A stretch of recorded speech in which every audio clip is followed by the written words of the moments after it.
Chapter 783. At this time, the Empress Dowager was talking with the Empress. Seeing Imperial Concubine Yun and Princess Ta Na walking side by side, followed by Qin Yining, they both looked over. When Imperial Concubine Yun saw the Empress Dowager, she was like a delicate little butterfly rather than a flower. She happily walked to the Empress Dowager. "Aunt, when did you get up this morning? Qinxia sees that you have dark circles under your eyes. Did you not rest well last night?" The Empress Dowager lowered her eyes and lightly said, "Aijia is already in spring and autumn. How can Aijia be as carefree as you people of your age? Of course, Aijia is not like you who fall asleep as soon as your head hits the pillow." The smile on Imperial Concubine Yun's face froze and she awkwardly smiled. "Yes, Qinxia is stupid and cannot help aunt." She had felt the Empress Dowager's alienation and dissatisfaction countless times. The Empress Dowager did not like to see her. She did not like to discuss matters with her and did not let her do anything. Although Imperial Concubine Yun relied on her beauty to become an Imperial Concubine, she knew in her heart that if she was not the Empress Dowager's niece, she would not have reached her current position. Now that the Empress Dowager was alienating her, it was equivalent to taking away her advantages. In the future, she will completely lose your Majesty's favor. She will also lose her value to her maternal family and be abandoned like a pair of worn-out shoes. Imperial Concubine Yun's heart was terrified. If the Empress and Imperial Concubine Shun were not present, she would definitely kneel and beg for the Empress Dowager's forgiveness. But in front of the enemy, she could not show weakness. The Empress Dowager glanced at Imperial Concubine Yun and turned to look at Princess Ta Na with a smile. Imperial Concubine Shun should be used to life in the palace. Yes. Princess Ta Na unconsciously nodded. Then she remembered the rules of the palace and bent her knees. But her Dizhou accent was still strange, replying to the Empress Dowager, "Qinxia has adapted a lot." The Empress Dowager slightly frowned. She was very dissatisfied with Princess Ta Na's stiff posture and strange accent. She wiped her mouth with a handkerchief and looked away. "Sit down." Out of the corner of her eye, she saw Qin Yining and added, "Oh, Qin clan also sit down." "Yes, thank you, Empress Dowager." Qin Yining bowed respectfully and then took a seat at the end of the table. The Empress Dowager continued to ask the Empress, "Why did the expenses in the palace increase so much this month? As the Empress, you should also think of ways to share the Emperor's burdens. We are in the Imperial harem and cannot expand our territory. At the very least, we should know how to be frugal and let the Emperor have fewer worries." The Empress knew that the Empress Dowager said this because she wanted to show her authority in front of everyone. She said, "The Empress Dowager is right. Qinxia also thinks that the most important thing is to increase income and reduce expenditure. First of all, the profits from the concubines and concubines are inexhaustible." The Empress then spoke of many examples of extravagance and waste in the palace, and many places where the silver could be spent. Didn't the Empress Dowager say that she wanted to know how to be frugal and help the Emperor reduce his troubles? The Empress simply followed the Empress Dowager's wishes. Right now, there were more and more people in the palace, and the expenses were increasing. The concubines had long gotten used to it. If the monthly allowance was suddenly reduced, it was inevitable that they would complain behind their backs. Then, the first person they would scold would not be the Empress who carried it out, but the Empress Dowager who had brought it up. The Empress Dowager frowned and felt a throbbing pain in her temples. She found that ever since the Empress came into contact with Qin Yining, she had become more and more difficult to deal with. When Qin Yining saw the Empress like this, he couldn't help but want to laugh. It seemed that although the Empress was cold to the imperial family, she had to settle down and fight for the eldest prince. Qin Yining didn't interrupt the matter between the Empress Dowager and the Empress. He just lowered his eyes and drank tea, listening to the confrontation between the mother-in-law and daughter-in-law in the palace. However, after arguing for a while, the Empress Dowager became more and more irritated. Okay, you can all leave. The Empress Dowager urged irritably, doesn't the Qin clan still need to teach concubine Shun the language and rules of Dezhou? I don't think your teaching is very good. Yes, Qinxia will teach her with all her heart. What Princess Tana learned had nothing to do with the Empress Dowager. Princess Tana understood the Empress Dowager's words, and her face instantly flushed red. If it wasn't for the Empress Dowager's identity and her purpose in coming to Dezhou for a political marriage, she really wanted to take out her whip and give this vicious woman a good beating. Concubine Yun naturally saw the Empress Dowager's irritation. She didn't dare to stay in front of the Empress Dowager for too long to avoid offending her. She turned and followed the Empress and the others out of Ci and palace. Who knew that as soon as she left the palace, the Empress Dowager's head palace maid came up to her and curtsied, Concubine Yun, the Empress Dowager asks you to speak. Concubine Yun's footsteps paused, and she almost laughed out loud. Was her aunt finally not annoyed with her anymore? Concubine Yun's footsteps flew back into the palace. The Empress and Princess Tana both saw it, but Concubine Yun was the Empress Dowager's niece. They used to get along like this, so the two didn't take it to heart. When the group reached a fork in the road, the Empress smiled and said to Qin Yining, Wang Fei is now living in Chushu Palace. Is there any inconvenience? If there's anything, just tell me. There's no need to be polite. Yes, this subject's wife thanks the Empress for being considerate. Qin Yining smiled and thanked her. Princess Tana coldly snorted, it's a pity that no matter how close you are, you still have to live in this palace. After saying this, she didn't care about her status or etiquette, turned and left. Qin Yining helplessly smiled at the Empress, curtsied and said, this subject's wife will retire. Then she led the others to catch up with Princess Tana's footsteps. The Empress frowned worriedly. On the way back to the palace, Sun Mama comforted her, Nyang doesn't need to worry. Prince Zhongshuan's consort is intelligent and courageous. Even in concubine Shun's palace, she shouldn't be at a disadvantage. This servant is worried about Nyang. Everything is fine with this palace. What is there to worry about? The Empress asked in confusion. Sun Mama said, Nyang's temper is too good. Originally, with concubine Yun, she always used the Empress Dowager's power to harm Nyang. Now, with the addition of concubine Shun, who is usually favored by the Empress Dowager, wouldn't Nyang be surrounded by enemies? The Empress shook her head, no matter how many favored concubines there are in this palace's days won't be easy. Just like what Prince Zhongshuan's consort said to this palace before, if I don't work hard, this palace's Hao-Ji will only be bullied in the future because of this palace's cowardly and useless mother. So for this palace, having a few enemies is the same thing. Sun Mama smiled, Nyang is more open-minded than before. Yes, this palace also feels that this is all thanks to Prince Zhongshuan's consort. Qin Yining followed Princess Tana back and heard a lot of her complaints.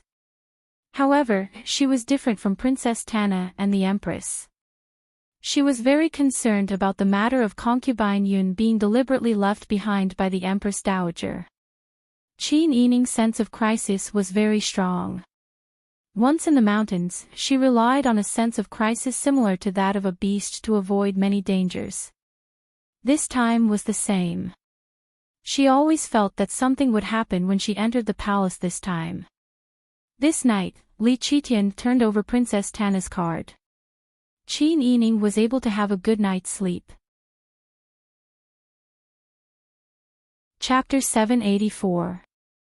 Qin Yining knew that Princess Tana and the Khan of Anari had similar temperaments. They were not stupid, but they were both straightforward people. This was the same as many people she had met in Taitan. With such a straightforward temperament, it was almost impossible for her to hide her thoughts. Princess Tana's complacency today was different from the past when Li Qitian summoned her. There seemed to be a hint of schadenfreude.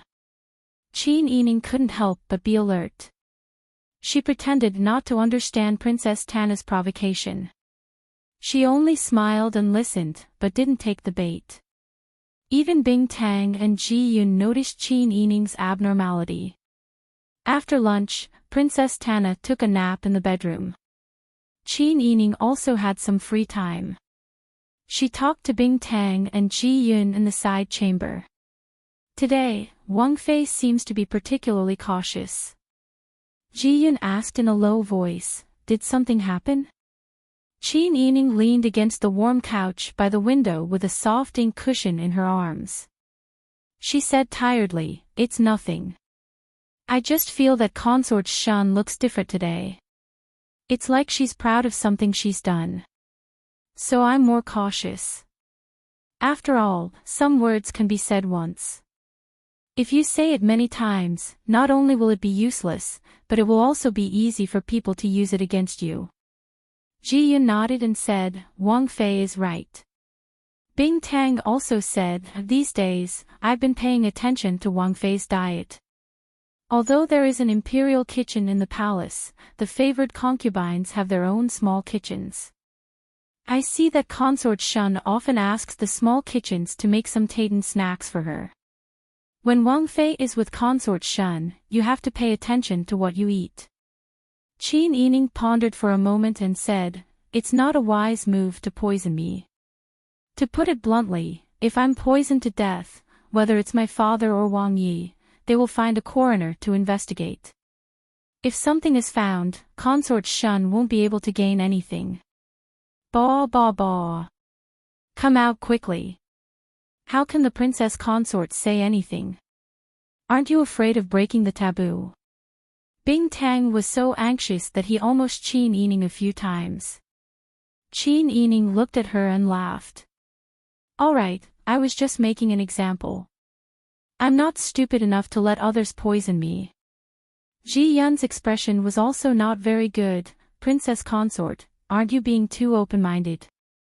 Us servants are all extremely anxious, yet you don't take it seriously.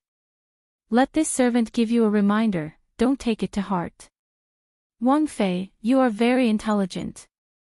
You know what you should and shouldn't do, but not everyone knows what they should do. What if you meet someone who can't think straight and really poisons you?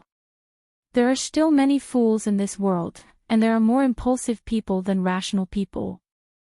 Princess consort, you have to consider everything." "That's right. Your Highness, you have to be more careful." Ji Yun and Bing Tang spoke one after another. Qin Yining also sat up straight and said seriously, "I understand." She indeed didn't consider this layer and made the mistake of judging others by her own standards. Qin Yining, Ji Yun, and Bing Tang spent the day cautiously. What made people heave a sigh of relief was that nothing unexpected happened that day.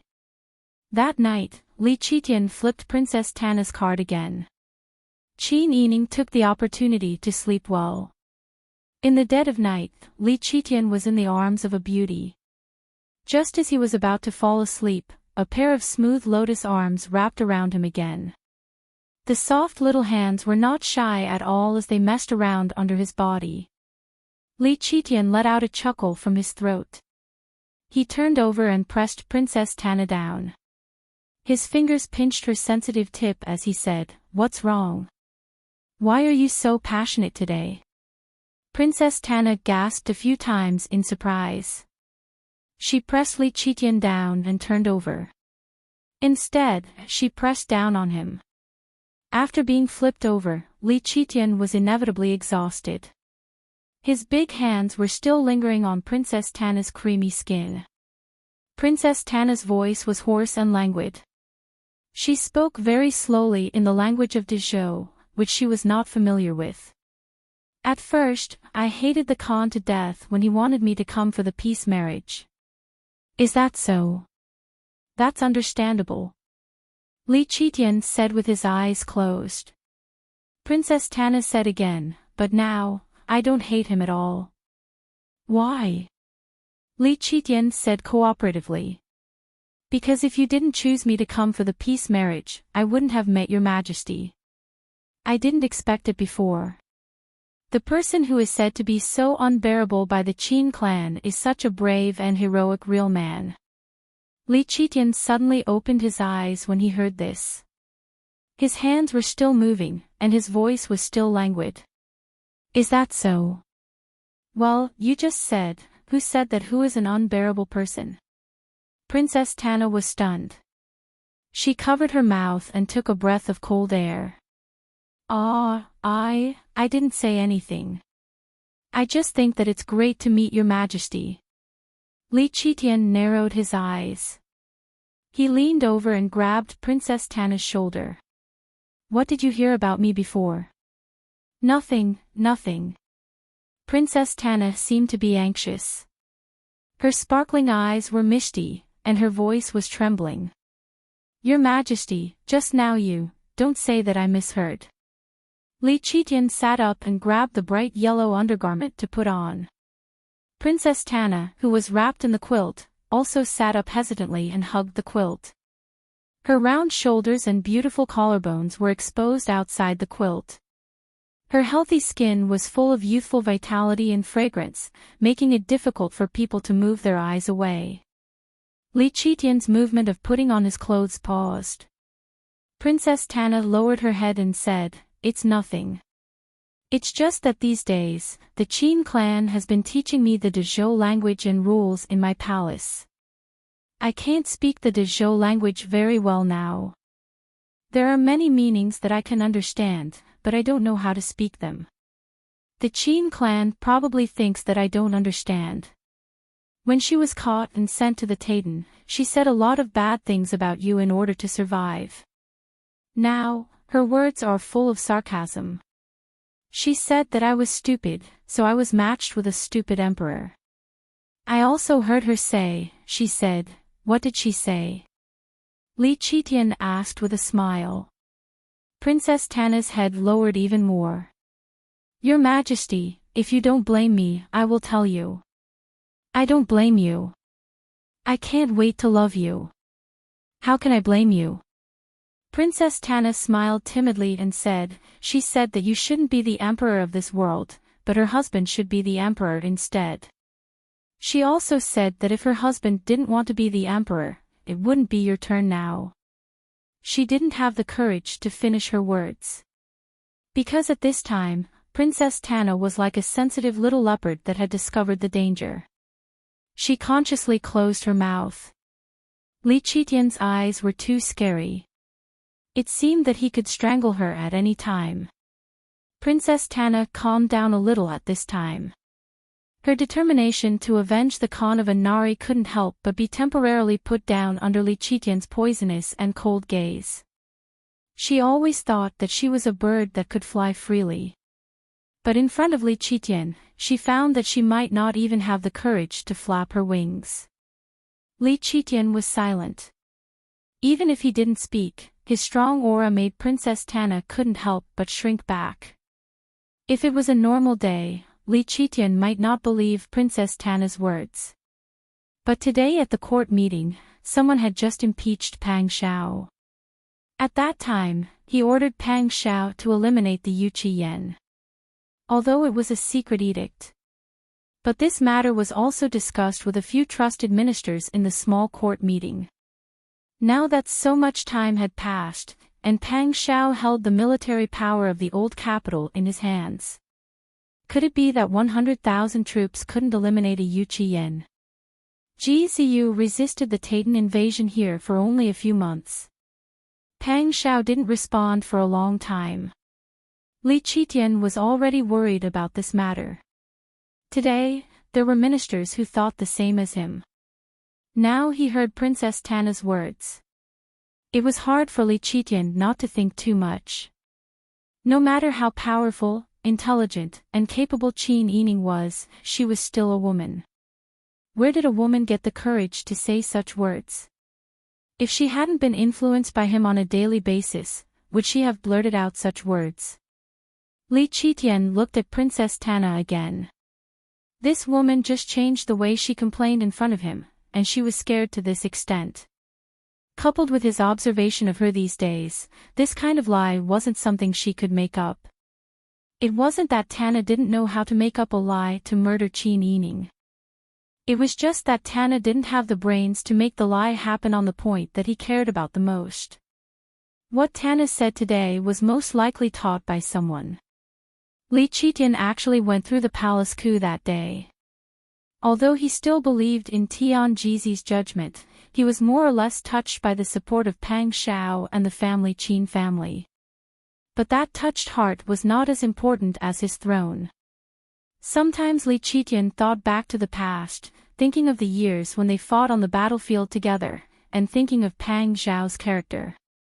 If it was said that Pang Xiao would rebel, Li Qitian wouldn't believe it completely if he didn't look at the judgment. If Pang Xiao had the intention to rebel, there were indeed many opportunities for him to succeed. Not to mention anything else, when he was trapped in the underground palace, he could have killed him directly. But wasn't he still alive and well now? But Tian Jizi's words and the minister's reminders made Li Qitian unable to stop thinking about it. Should he believe Pang Xiao or not? If Pang Xiao was eliminated, there would be no mistakes. But if Pang Xiao was really eliminated, would there be people talking behind his back, saying that he couldn't tolerate meritorious officials, that he had just ascended to the throne, and that he had no tolerance for others? Thinking of this, Li Qitian frowned, and a deep vertical line appeared between his eyebrows. He had to prove that Pang Xiao did have the intention to rebel, so killing him was justified, right? Princess Tana's heart was beating like a drum. She trembled and approached Li Qitian. She hooked Li Qitian's sleeve with her little finger and shook it. "Your Majesty, did I say something wrong?" Li Qitian looked at Princess Tana and smiled gently. His finger scratched the bridge of her nose, and he hugged her to lie down. "It's getting late. Let's settle down. Your Majesty, I have to go back to the palace later. I allow you to sleep here tonight." Li Qitian smiled. He hugged the soft beauty and closed his eyes to sleep. Princess Tana rested her head on Li Qitian's shoulder, buried her face in his body, and quietly breathed a sigh of relief. She cursed Naraisu in her heart. She did as Naraisu said, but the Emperor of Dezhou had a strange look on his face, as if he wanted to kill her. For a moment, she really thought she might be killed. Chapter 785. Qin Huaiyuan ordered someone to deliver the news to the old capital, and arrived almost at the same time as Mu Jinghu and Qiu Feishan. Mu Jinghu and Qiu Feishan often took the waterway, and with Qiu Feishan's strong financial resources, the carriage they took was stable and fast. If not for her pregnancy, they would have arrived at the old capital even faster. The two did not go directly to the military camp to find Pang Xiao, but disguised themselves and went to the Qin residence, using the back door that was specially used to deliver food. "Shanshan, why do you have to go through so much trouble? I can easily bring you in by climbing over the wall, and I promise you won't lose a single hair." Mu Jinghu hugged Qiu Feishan, and under the guidance of Jinghu Wei, who was left behind to guard the Qin residence, they walked into the inner residence. Qiu Feishan smiled, "This is safer. Although there is no master in the Qin residence now, there are still servants left to look after the house. The servants also need to eat, so it will be less suspicious. Even if someone asks, Wang Yi and the family Qin servants will be evasive. But if we climb over the wall, once we are seen, there will be more trouble in the future." "Yes, you're right." Mu Jinghu carefully supported Qiu Feishan for a long time, and walked along the corridor. His tone was gentle, and his hand supported Qiu Feishan like a mother hen protecting a chick, afraid that she would bump into something. Qiu Feishan could not help but laugh again. Mu Jinghu and Qiu Feishan did not wait long before Pang Xiao returned from the military camp. He only brought Huzi with him. The two of them spurred their horses and boldly entered the jiamen. Along the way to the reception pavilion, Peng Xiao saw Mu Jinghu and Qiu Feishan, and was naturally happy. Before Qiu Feishan came, she had already sent a letter to Peng Xiao, so Peng Xiao already knew about Mu Jinghu and Qiu Feishan's marriage. But when they met, it was inevitable that they would tease each other. A moment later, Qiu Feishan cut to the chase and said, "I received a tip-off on the way. The Taitan and Qiu Yuanming's people are colluding." Peng Xiao didn't express his opinion immediately. He just smiled and said, "Oh." Qiu Feishan said, "Qiu Yuanming has already chosen the Yuqi Yan. In this way, whether it is you, Ji Lan, or Jin Shang, all of you are Yuqi Yan's opponents, and all of you have become Qiu Yuanming's target. Qiu Yuanming is quite clever. He cooperated with Taitan to cripple you first, then worked together to kill Ji Lan." Peng Xiao smiled again, without the slightest hint of the heaviness of knowing that someone wanted to kill him. "Wang Yi isn't afraid?" Qiu Feishan asked with a smile. "What are you afraid of? Do you think I haven't encountered enough?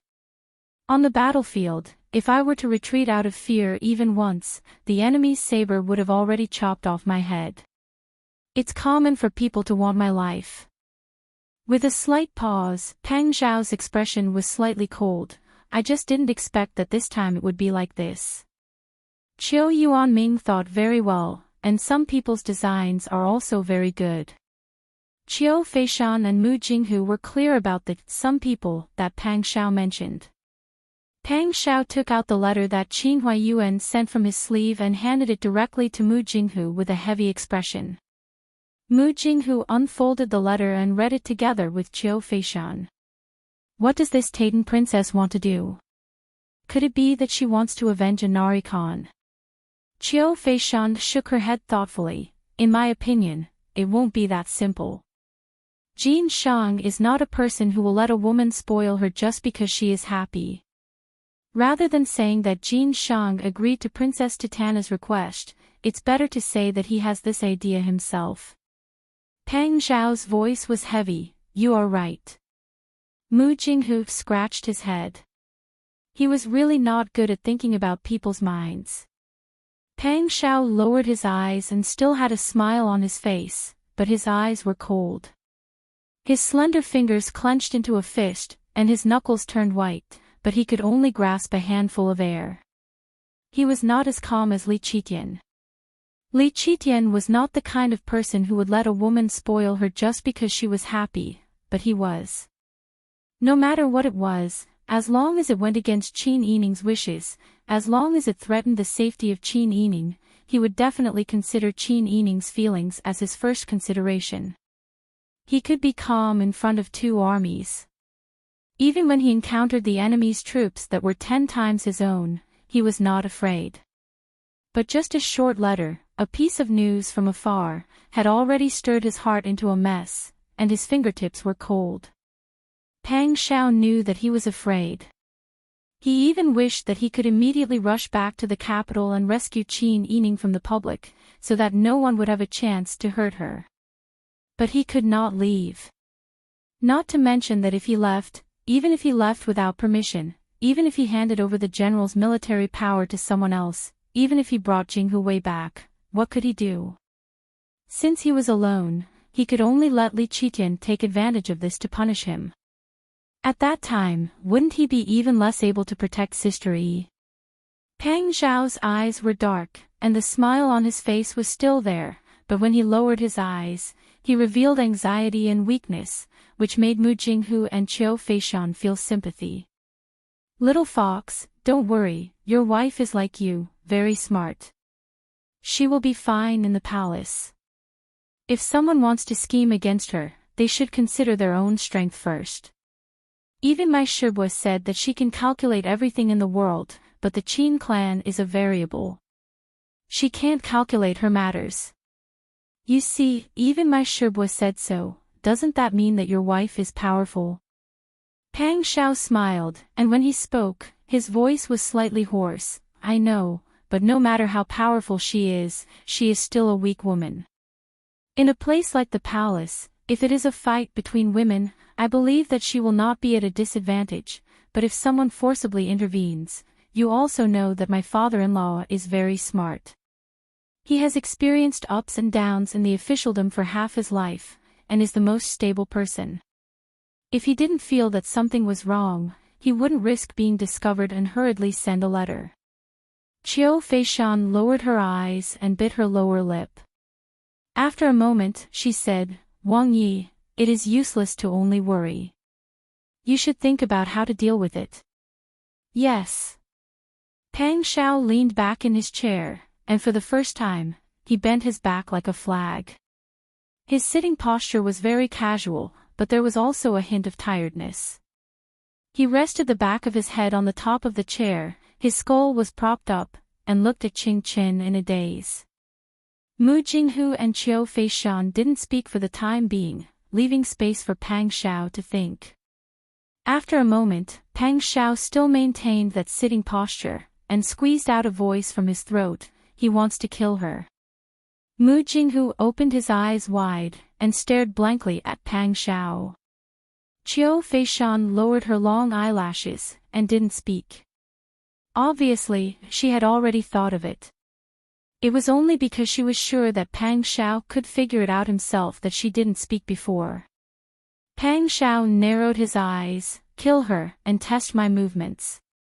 If I make a move, it will be a good reason to get rid of me. If I don't make a move, it will also be a blow to me. Pang Xiao suddenly jumped up, and stood in place, gritting his teeth, his back molars were too hard, and the outline of his jaw was tight. Qiu Feishan sat next to Mu Jinghu, and looked up at Pang Xiao, what is Wang Yi going to do? Pang Xiao seemed to have made up his mind, and turned around, asked Mr. Su to come. Huzi immediately nodded, and ran out to find him. Not long after, Su Weiji quickly walked over, and saluted in front of the door, Wang Yi. Pang Xiao said, no need to be so polite, there is something I need you to do. Su Weiji understood Pang Xiao, even if everyone thought that they would lose during the battle, Pang Xiao would still smile easily, and keep his mind calm. But now Pang Xiao's face was extremely ugly, as if all the muscles and bones in his body were tense, and even a little stiff. Something must have happened. Wang Yi, please tell me, this old man will definitely go through water and tread on fire, even if I have to sacrifice my life. Good. I can't leave, so I must ask you to do this. Set off immediately to Southern Yen to see Yuqi Shujie. I will arrange for people to follow and protect you, and write a letter of visit. Su Weiji asked, find Yuqi Shujie. What do you want to talk about? Tell Yuqi Shujie that His Majesty has broken his promise to him. He had already acknowledged the independence of Southern Yen, but then he gave Yuqi Shujie the title of king. The reason why such a thing happened must be because His Majesty wants to use Yuqi Yan's legitimate status to annex Southern Yen. Su Weiji frowned, Wang Yi, if you do this, you don't have to persuade me, Mr. Su, this matter depends on you. I believe that if you say this to Yuqi Shujie, that despicable person who only knows how to talk behind people's backs will definitely be afraid. As long as he shows signs of being moved, tell him that I will expel the Yuqi Yen to Southern Yen. As long as Yuqi Shujie can kill the Yuqi Yen, then the Dian's legitimate Yuqi Shujie will be his. But Wang Yi, Yuqi Shujie is a person who pays special attention to his reputation and legitimacy. In the past, he had several opportunities to get rid of the Yuqi Yen, but for the sake of his own good reputation and his legitimate Dian identity, he has never done anything. Even as the ruler of a country, when he sees the Yuqi Yen again, he still has to perform the etiquette of a ruler and his subject. I'm afraid this arrangement of yours won't work. Pang Xiao raised his eyebrows and smiled, Mr. Su, do you really think that I want Yuqi Shujie to kill the Yuqi Yen? Su Weiji lowered his head and pondered, but in a breath, he had already figured it out. Wang Yi, what do you mean? What I want isn't the Yuqi Yan's life. What I want is Yuchi Shujia's life. I want Southern Yen. Pang Shao turned around and sat back in his seat. His eyes shone brightly, and he didn't hide his sharpness at all. This time, Yuchi Shujia will definitely pretend to agree, and then protect the Yuchi Yen, all for the sake of that ridiculous legitimacy and reputation. But think about it, what kind of personality does the Yuchi Yen have? He's cowardly, paranoid, and all those things that he went through in the past have turned him into a frightened bird. Today's secret edict wants me to deal with the Yuchi Yen. As long as I act according to the edict and dispatch troops to suppress the bandits, expel the Yuchi Yen from the old capital, and take him to Southern Yen, I don't need to kill him. The journey there will erase what little humanity he has left. Chapter 786. Su Weiji's eyes lit up as he said, "This old man understands Wang Ye's intentions.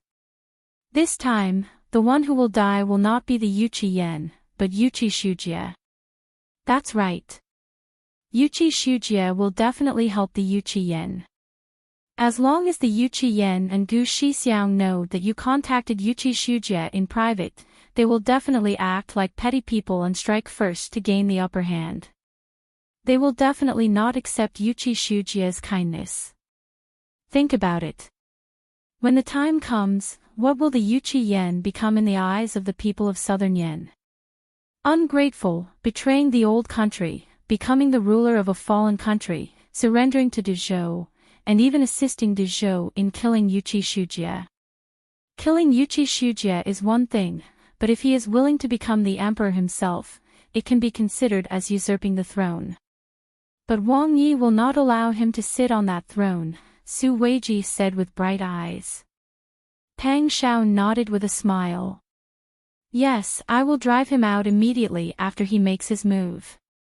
At that time, the only person he can seek help and protection from will be His Majesty.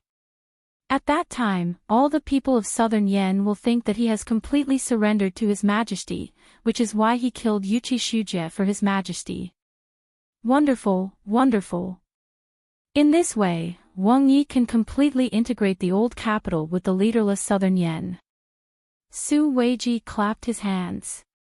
Since Wang Yi has this plan, he can't have thought of it all at once. Wang Yi must have planned this for a long time. Why didn't he say it earlier? Pang Zhao's eyes were pitch black, like a bottomless cold lake. Why? Of course, it was because he was too stupid. For the sake of the country, for the sake of the people's safety, he would rather endure Li Qitian's deliberately making things difficult for him and think of ways to avoid him. He only wanted to protect himself. But what did he get in return for his concession? Li Qitian actually wanted to kill his sister Yi again. He didn't care at all about how much merit Qin Yining's Qingtian alliance had achieved during the seizing of the palace. His silence made everyone present speechless for a moment. Others might not know, but Su Weiji, who had been by Pang Zhao's side for many years, knew very well that Pang Zhao valued friendship the most. Not only the love between a man and a woman, but also the brotherly love between him, Li Qitian and Ji Ziyu. If Pang Zhao really had the intention to rebel as Li Qitian suspected, then from the very beginning, Li Qitian would not have had the chance to ascend to that position.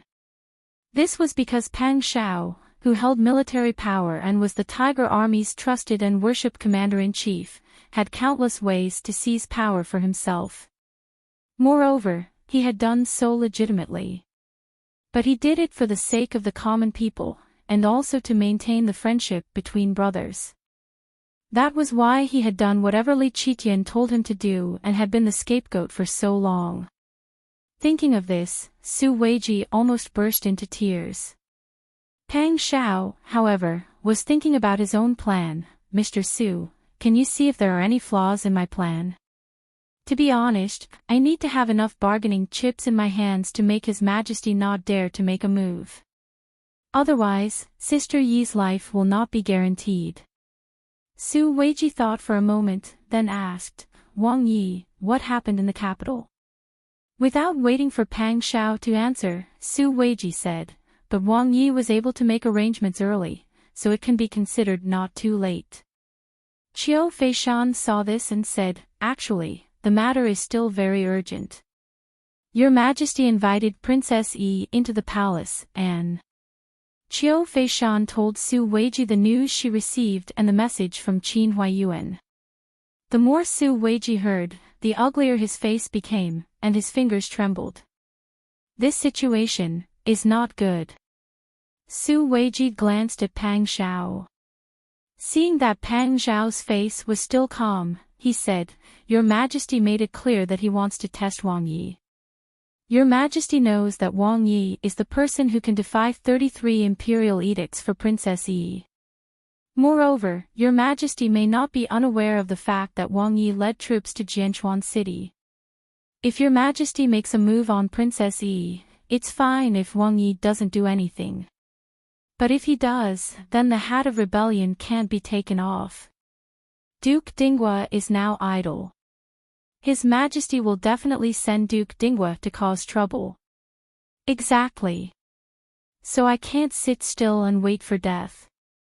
I can't watch Sister Yi become a sacrifice. Mr. Su, please be sure to set off as soon as possible. Wang Yi has made up his mind. Su Weiji looked at Pang Xiao seriously and said slowly, Wang Yi, do you understand what this action means? If things go as you plan, once the Yuqi Yan kill Yuqi Shujia, the southern Yan will have no leader. Then you will have to integrate these forces. This is the first time you are going against the imperial court to strengthen your strength. Once you start this, you won't be able to turn back. It doesn't matter. Pang Xiao smiled softly. I admit that I don't want to do this now. If there is no Sister Yi in this world, then what do I want to do with this world? Why do I want to seek peace and prosperity? Who do I fight for? Who do I work hard for? Wang Yi, you. Su Weiji's lips trembled. Only then did he realize that Pang Xiao, who had been as calm as before since they met today, had completely collapsed. He wanted to persuade him. But when he thought of the time when Qin Yining was searching for treasures in the old capital, he encountered an earthquake. Pang Xiao led people to dig the collapsed tunnel day and night, repeatedly defying the imperial edict. Not only did he dig until his hands were full of bloody blisters, he even used his hands to dig the earth. In the end, he still couldn't find Qin Yining. At that time, Pang Xiao was simply like a madman. When Su Weiji thought of Pang Xiao like that, he tactfully swallowed the words that were about to come out of his mouth. He couldn't persuade him. In Wang Ye's heart, Qin Yining was probably more important than the entire country. Even Wang Ye's two sons added together weren't as important as Qin Yining. Okay, this old man will go immediately. Su Weiji readily agreed and didn't try to persuade him anymore. In any case, when he followed Pang Xiao, it was because he knew that Pang Xiao was a sensible person. Since Pang Xiao had made a decision, he now only cared about helping Pang Xiao do things well. Su Weiji quickly walked away. Pang Xiao let Huzi arrange for people to escort Su Weiji, and quickly rushed to southern Yan. Mu Jinghu and Qiu Feishan silently watched Pang Xiao quickly make a decision. For a moment, they were speechless. Qiu Feishan was silent for a long time, and suddenly said, I'm afraid that all the women in the world will envy Princess. Pang Xiao turned to look at Qiu Feishan. Qiu Feishan continued, Wang Ye's love for Princess is enviable. Mu Jinghu pursed his lips, pulled Qiu Feishan's hand and shook it. Shanshan, I also treat you wholeheartedly, and I also put you first. Qiu Feishan saw that Mu Jinghu was so childish, and couldn't help but laugh. I know. She patted Mu Jinghu's hand, but didn't say anything that would spoil the mood. Because she knew that Mu Jinghu was a blockhead. He promised Grandmaster that he would protect Shibua, and he would definitely put Tian Jizi first. If there really came a day when she and Tian Jizi stood on opposite sides, Mu Jinghu would definitely keep his promise to protect Tian Jizi first. Chapter 787. Qin Yining was in the palace. Although she was in the center of the storm, she didn't feel anything out of the ordinary. At least for now, she was fine as long as she followed the rules. In the face of Princess Ta Na's unreasonable tantrums, she only needed to deal with it with little effort. It's already February. Although the weather in the capital isn't as warm as the old capital, it's time to put away De Mao's clothes. Ji Yun smiled as she brought out a set of thick spring clothing in the color of Yangfei. She placed it in the hands of Qin Yining, who was grooming herself. Fortunately, we came fully prepared. Otherwise, we wouldn't have any spring clothing to wear. Bing Tang took a hairpin and placed it behind Qin Yining's peony bun. She looked at Qin Yining in the mirror and smiled. That's right. Who would have thought that we would live in the palace for so long? Who knows how many madams outside would be envious? Qin Yining couldn't help but laugh. She used her pinky to smooth out the colorless lipstick on her lips. She had always kept a low profile in the palace. She even tried to dress as plainly as possible so that she wouldn't steal the glory of the nobles and cause them to hate her. Alright, let's just live peacefully. When we can go back, Your Majesty will naturally order us to go out. Ji Yun. Qin Yining stopped Ji Yun and said with a smile, "Don't wear this. It's too delicate. Find a plain one. Also, a hairpin. Choose a plain one." "I don't want this one." She took off the green flower hairpin on her head and let Bing Tang put it back on for her. Ji Yun looked at the clothes in her arms and sighed helplessly. She turned around and found a lake blue long skirt and an ivory white jacket. Princess Consort is too wronged. You can't even choose what you want to wear here. They aren't as beautiful as you. That's their own problem. You have to take care of their feelings and don't even dare to dress up. It's really wronged. Bing Tang was helpless and angry. She found a plain and elegant jade hairpin. After Qin Yining finished dressing, she smiled and comforted the two. "If you want to dress up, isn't it our freedom to dress up when we return to the Fu? If we dress up too much, it will only attract jealousy and hatred. You don't see that I usually don't say anything." Bing Tang laughed, "Of course. Of the way. Who knew that when she saw you, her face was filled with jealousy? She was obviously jealous of your appearance. Obviously, she has left the matter of avenging Anna Ri Khan behind her neck. You are not the emperor's concubine, why would she be jealous of you? Who knows what she's thinking?" Qin Yining smiled and said carelessly, "Since she doesn't like me, then I naturally can't do anything right. Let her be. I'll just have to endure for a while." That being said, who knew how long they would have to persevere until the end? Ji Yun and Bing Tang didn't say anything else. They brought the breakfast from the small kitchen for Qin Yining. As usual, Bing Tang checked it first. After confirming that it wasn't poisonous, she gave it to Qin Yining. Just as they were eating, there was a sudden commotion outside. Qin Yining put down the spoon and looked at the door. Ji Yun quickly walked over. She bent down and pressed her ear against the closed lattice door to listen to the voices outside. "It seems like people from Kunning Palace are here." Qin Yining blinked in confusion. She lowered her eyes and picked up the hot tea to rinse her mouth. At this time, the voices were getting closer. Then, a palace maid knocked on the door. Replying to Prince Zhongshuan, "There is an order from Kunning Palace." Qin Yining stood and walked to the door, indicating for Ji Yun to open the door. Ji Yun nodded. After she opened the door, the morning light illuminated the area in front of the door. Qin Yining narrowed his eyes to adjust to the light. He saw a person wearing a dark green palace robe with her hair combed into a bun standing at the bottom of the red steps. As expected, it was Kuan Ning Palace's trusted aide, Sun Mama. So it's Sun Mama. Qin Yining smiled as she walked down the red steps. She walked closer and curtsied. Newbie doesn't dare. Sun Mama quickly dodged and returned the greeting. Newbie pays respects to Wang Fei. Sun Mama is excused. Does the Empress have any orders? Sun Mama smiled and said, yes, the Empress invites Wang Fei to Kuan Ning Palace. These 2 days, the Empress Dowager has excused the Empress from her muddle-headedness. The Empress has nothing to do and wants to make 2 pairs of shoes for the Empress Dowager. Knowing that Wang Fei's family is well-educated and has good taste, the Empress wants to invite Wang Fei to go with her to choose the flowers to make the upper. There were many palace maids who were excellent at needlework in the palace. There were even more excellent embroiderers from the embroidery workshop waiting for the Empress to choose. How could it be her turn to speak so much? Qin Yining smiled and said, it's Nyang Nyang's favor. Chenfu will go now.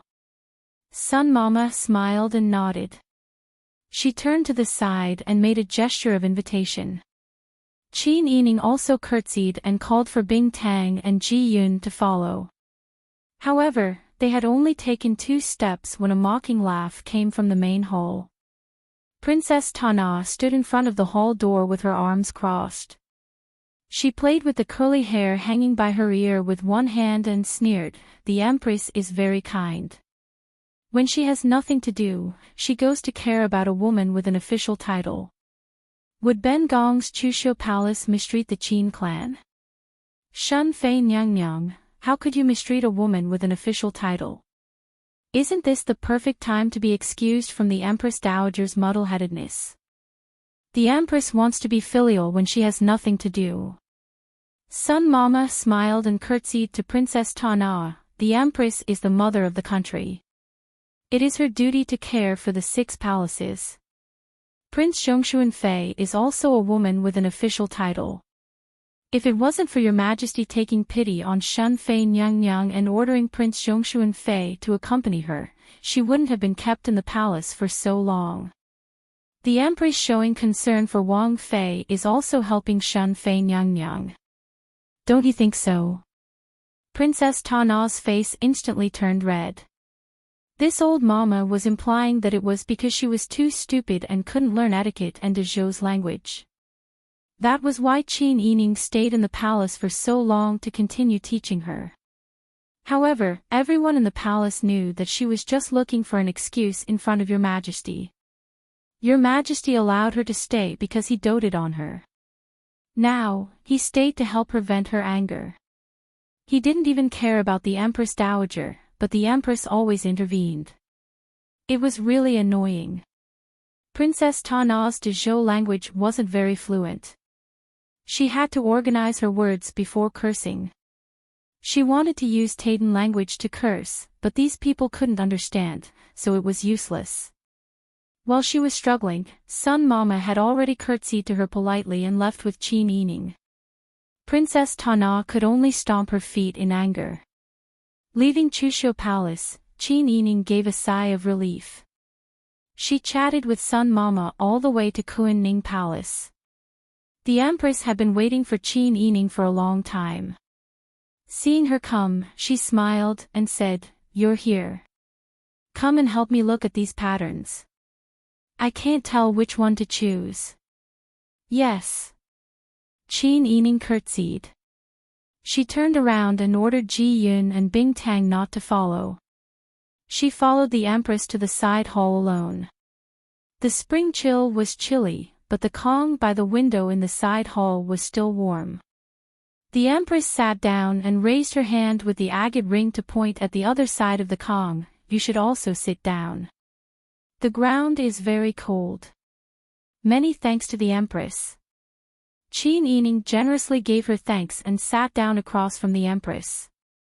The Empress casually took a needle and thread dustpan and placed it on the Kong and dismissed the officials and palace servants. At this time, Qin Yining was even more certain that the Empress had something to say to her. Her nerves couldn't help but tense.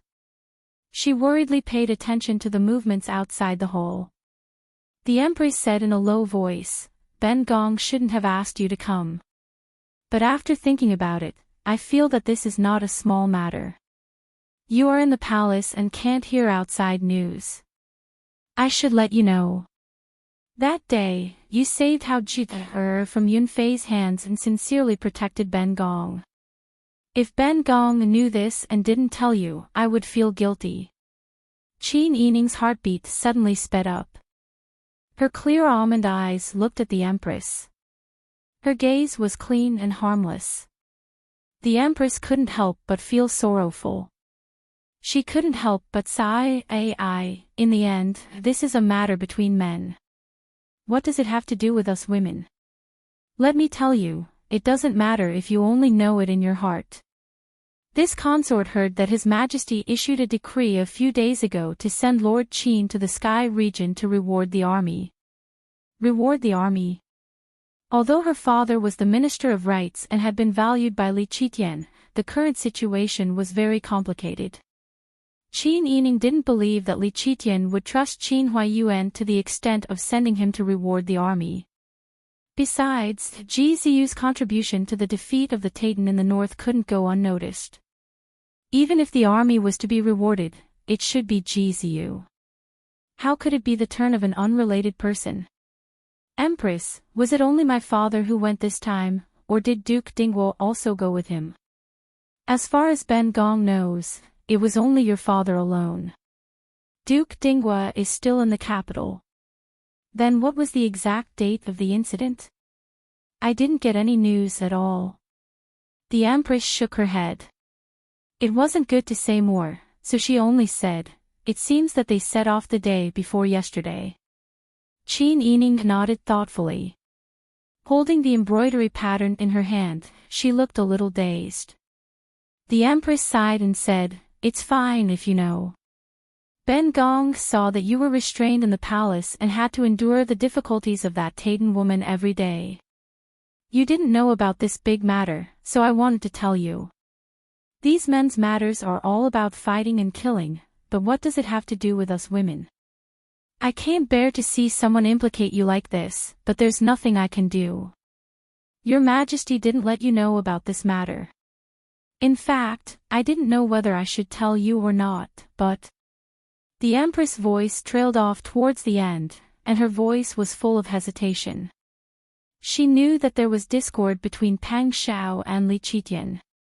Sometimes, she felt that it wasn't good for her to interfere in the matters between men. However, Qin Yining sincerely protected her and even saved her son. There was something fishy about this matter. She knew that something wasn't right. If she didn't remind Qin Yining, she would feel apologetic. Moreover, she only revealed a piece of information and didn't directly do anything. Qin Yining was in the palace. She only knew that her father went to the border to reward the army. She didn't interfere with the big matter. This shouldn't affect your Majesty. If she wasn't even willing to reveal a piece of information, she would be too ungrateful. Qin Yining vaguely knew what the Empress was thinking. She temporarily suppressed the shock and thought of all kinds of things when she heard the news. She smiled and said to the Empress, "Many thanks, Empress. This subject's wife can't thank you enough." The Empress smiled and shook her head. She blushed and said, "It's nothing, but what does Consort Prince Zhongshuan need to thank the Empress for?" Chapter 788. Li Qitian had actually entered the hall without being notified. Who knew how long he had been here and how much he had heard? The Empress was a bit flustered. She took a deep breath to calm herself down and respectfully bowed to Li Qitian. "Qinxia greets your Majesty." Then she angrily said, "These people are really too much. Your Majesty came, but they didn't even send a greeting. It's Qinxia's fault for neglecting to control the palace servants and making your Majesty laugh." Qinxia only cared about chatting with family Qin and didn't greet your majesty. It's really too disrespectful. Li Qitian waved his hand, lifted his robe, and sat down on the empress seat. He smiled and said, Zhen wanted to hear what you were talking about, so Zhen didn't let them speak. He actually said it so bluntly. Qin Yining stood to the side with his head bowed. He was still holding an embroidery pattern in his hand. Seeing this, he put the pattern on the black lacquered Polonia wood table and bowed to Li Qitian. Greetings to your majesty. You can stand up. Li Qitian casually took the teacup that the empress held with both hands. Thank you for your majesty. Qin Yining stood up and stood to the side. Li Qitian put down the teacup, picked up the embroidery pattern on the table and looked at it. He casually threw it aside and said with a smile, Tell me, what were you talking about? The empress felt as if her entire body was soaked in ice water. Her panic spread like a cold poisonous snake winding up her legs and tightly entangled her. At this moment, she felt even more clearly that her husband was no longer the simple man from before. He was the ruler of a country. It was impossible for his heart to only have their small family. They were no longer an ordinary couple. Suppressing the bitterness and fear in her heart, the empress calmly said, replying to your majesty, Qinxia wants to make 2 pairs of shoes for the empress dowager, but I don't know what style and pattern to choose.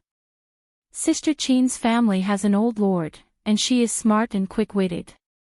She is very liked by the empress dowager and often serves the empress dowager. She should have some understanding of the empress dowager's preferences. So I wanted to ask Sister Qin to come and give me some advice. Oh. Li Qitian raised his eyebrows and looked at Qin Yining. Qin Yining smiled and nodded. Yes. Thanks to Her Highness the Empress' favor, this subject's wife is thanking you for this matter. Li Qitian looked at the empress and Qin Yining suspiciously. He pursed his lips and frowned slightly. Obviously, he didn't believe their words.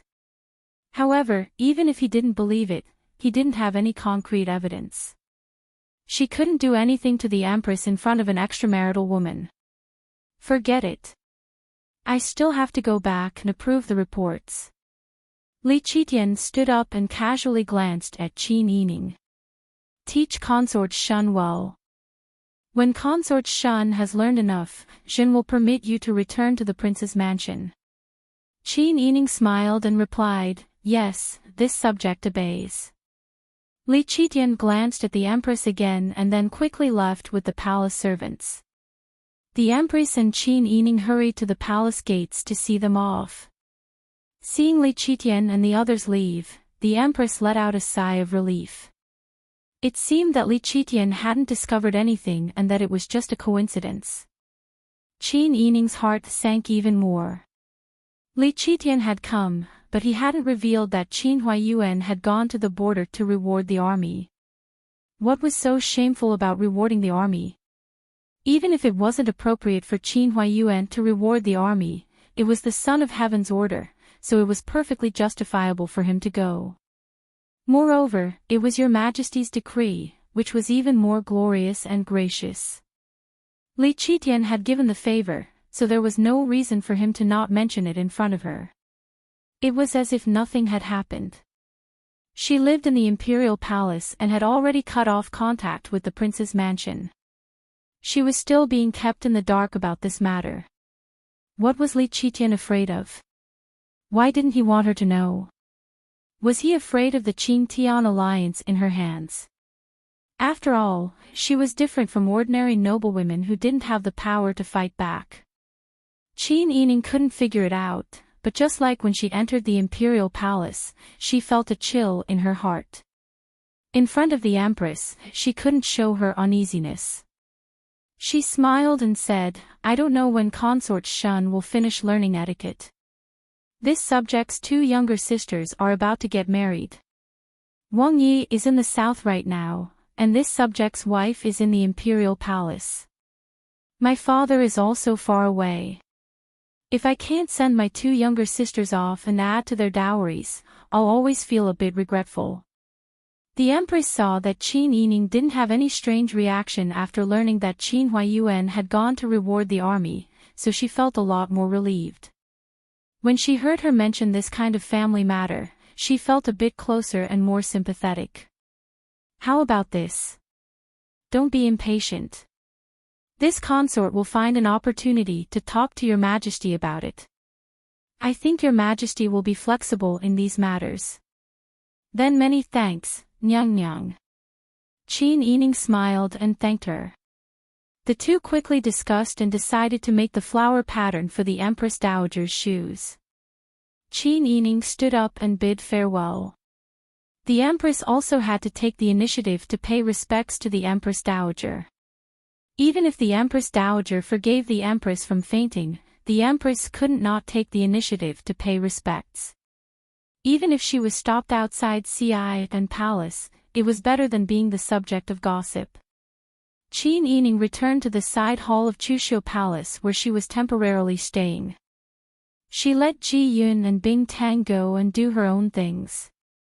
She sat alone on the edge of the bed in the inner hall, her hand unconsciously playing with the tassels hanging down from the curtain. Why did Li Qitian arrange for her father to reward the army without any rhyme or reason? If he wanted to reward the army, wouldn't it be more appropriate to arrange for Duke Ding to go? Moreover, all of this was too much of a coincidence. Pang Shao was left in the south. There must be a lot of trouble in the old capital. At this time, he must have been tripped up. Pang Shao also obeyed orders to get rid of the Yuchi Yen. She didn't know what Pang Shao decided and what arrangements Li Qitian and the Chiu family made. That wasn't all. Now, she was left behind by Li Qitian in the name of teaching Princess Tana etiquette and the Zhou dialect. She was kept in the palace and didn't know anything about the outside world.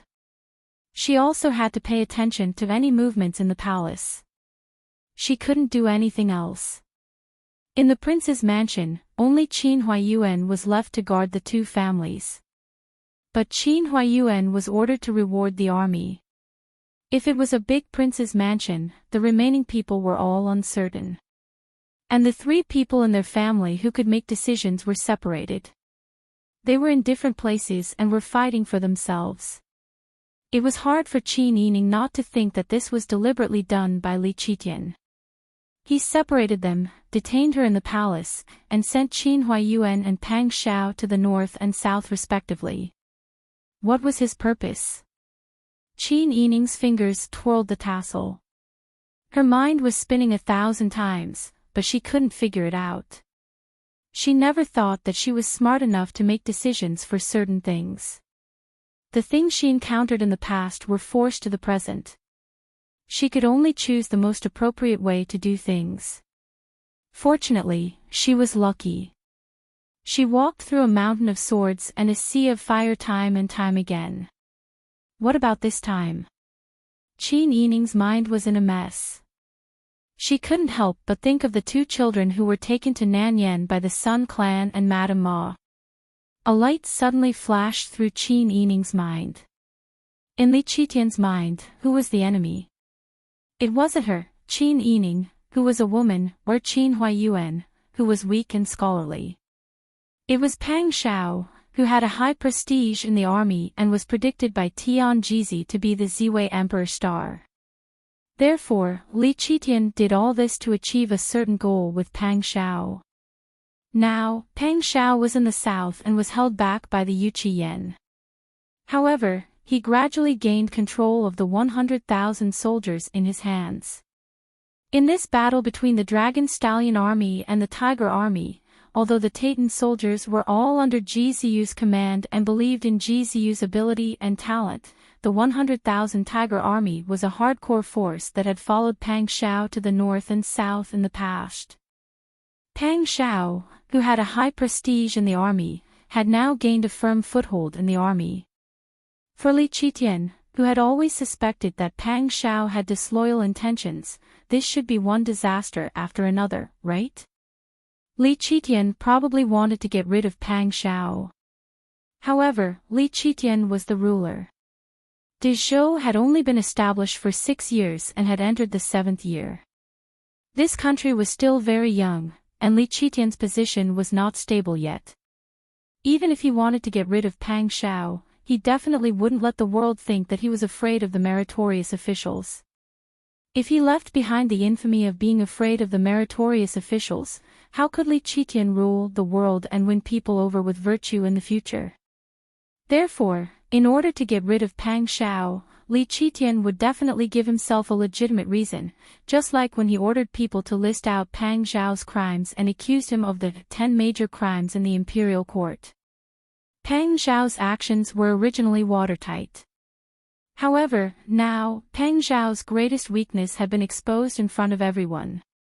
Just based on the fact that Pang Shao had resisted 33 imperial edicts for her, and just based on the fact that she was trapped in Jianchuan, Pang Shao could lead troops and almost flatten Jianchuan city. Therefore, Li Qitian was certain that if he got rid of her, Pang Shao would definitely rebel. Qin Yining suddenly stood up and almost pulled the tassels off the curtain. She understood why her father was sent to reward the army. She also understood why she had been living peacefully in the palace all this time. If Li Qitian wanted to touch her, without considering anything else, Qin Huaiyuan would definitely be able to protect her. Therefore, Li Qitian sent Qin Huaiyuan away. As for the rest of the family Qin, they were all people who couldn't handle big matters, so there was nothing to be afraid of. From the moment she returned to the capital, entered the palace, and was sent away from Qin Huaiyuan, the next step was probably to make a move on her and force Pang Shao to rebel. Once Pang Shao had the slightest intention of rebelling and was caught, the Tiger Army stationed near the capital and the Dragon Stallion Army in the south would probably immediately listen to Ji Ziyu's orders. Ji Ziyu now had 2 trump cards in his hands, but Pang Shao only had a measly 100,000 soldiers who didn't even have enough food and provisions. Moreover, Ji Ziyu would still have the right to do so. Wouldn't Pang Zhao's reputation be ruined, and his family would be ruined? Qin Yining stood in front of the bed in a daze. Her face gradually turned pale, and her eyes gradually revealed a frightened expression. Bing Tang and Ji Yun had already noticed that Qin Yining's situation wasn't right, but when they saw her staring at a certain spot, as if she was thinking about something, they didn't dare to disturb her. They could only stand there silently and anxiously. After waiting for a long time, Qin Yining finally came back to her senses. Bing Tang immediately helped Qin Yining sit down and massage her shoulders and arms. "Wang Fei, what's wrong? Did you think of something?" Ji Yun also said, "Wang Fei, don't scare us. If there's anything, just say it and we can discuss it together."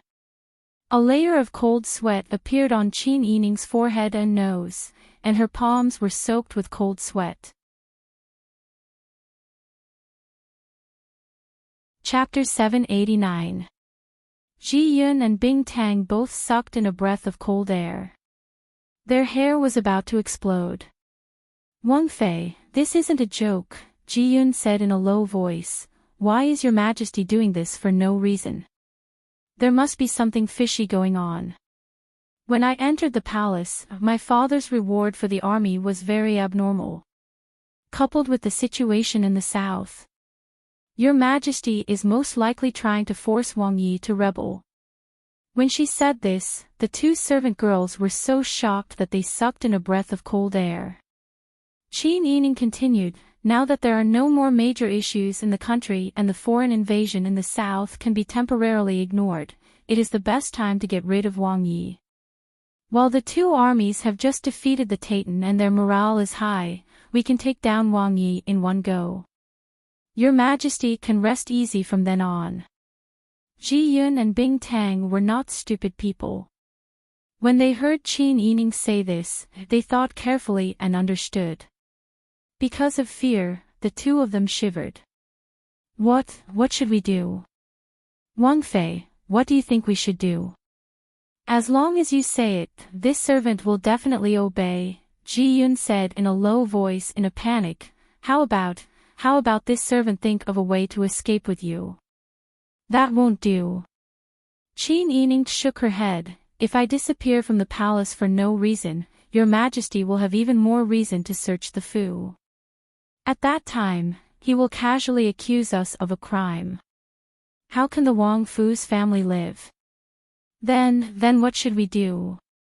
Bing Tang's eyes were red. Qin Yining bit her lip.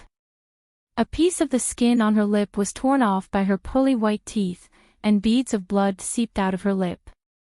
After a moment, Qin Yining slowly said, "First, think of a way to save my father. Your Majesty sent my father to reward the army outside Tianyu Pass. I think he will definitely arrange an accidental death for my father and cannot take action inside the pass." Why? Bing Tang's voice was hoarse as she stuttered. "Silly girl, my father is an official of the court. If your Majesty wants to kill him, does he dare to use the other officials? Isn't that telling the other officials that even those who are loyal to your Majesty will not have a good ending? How will your Majesty use people in the future? So your Majesty will definitely push the blame to the Titan. Anyway, if something happens to an outsider at the Tianyu Pass, it will be beyond your Majesty's reach. And it will be the Titans to go against their words. Princess Consort is right. Then what should we do?" Guard Chow also went to the south with Madame. Other than the elite tiger guards left behind by His Highness and his own guards, Master probably doesn't have many people he can use. Yi Yun said with a pale face. What to do? Qin Yining also didn't know what to do. The four passes in the north were Tianyu Pass, Tianlang Pass, Tianshu Pass, and Tianmen. Tianyu Pass was the closest to the Titan's front line and was too far from the capital. Even if she was a free person, she might not be able to do anything. Moreover, she was detained in the palace and couldn't do anything as she wished. She believed that her father was smart. But no matter how smart he was just a weak scholar. In the face of absolute power, what could he do? Qin Yining bit her nails. Her left hand bit her right hand. She didn't say a word as she tried to think of a way. Bing Tang and Ji Yun were both racking their brains. After a while, Ji Yun said in a low voice, "Wang Fei, why don't we ask Zhong Yibo for help?" Zhong Yibo said that he would arrange people in the palace.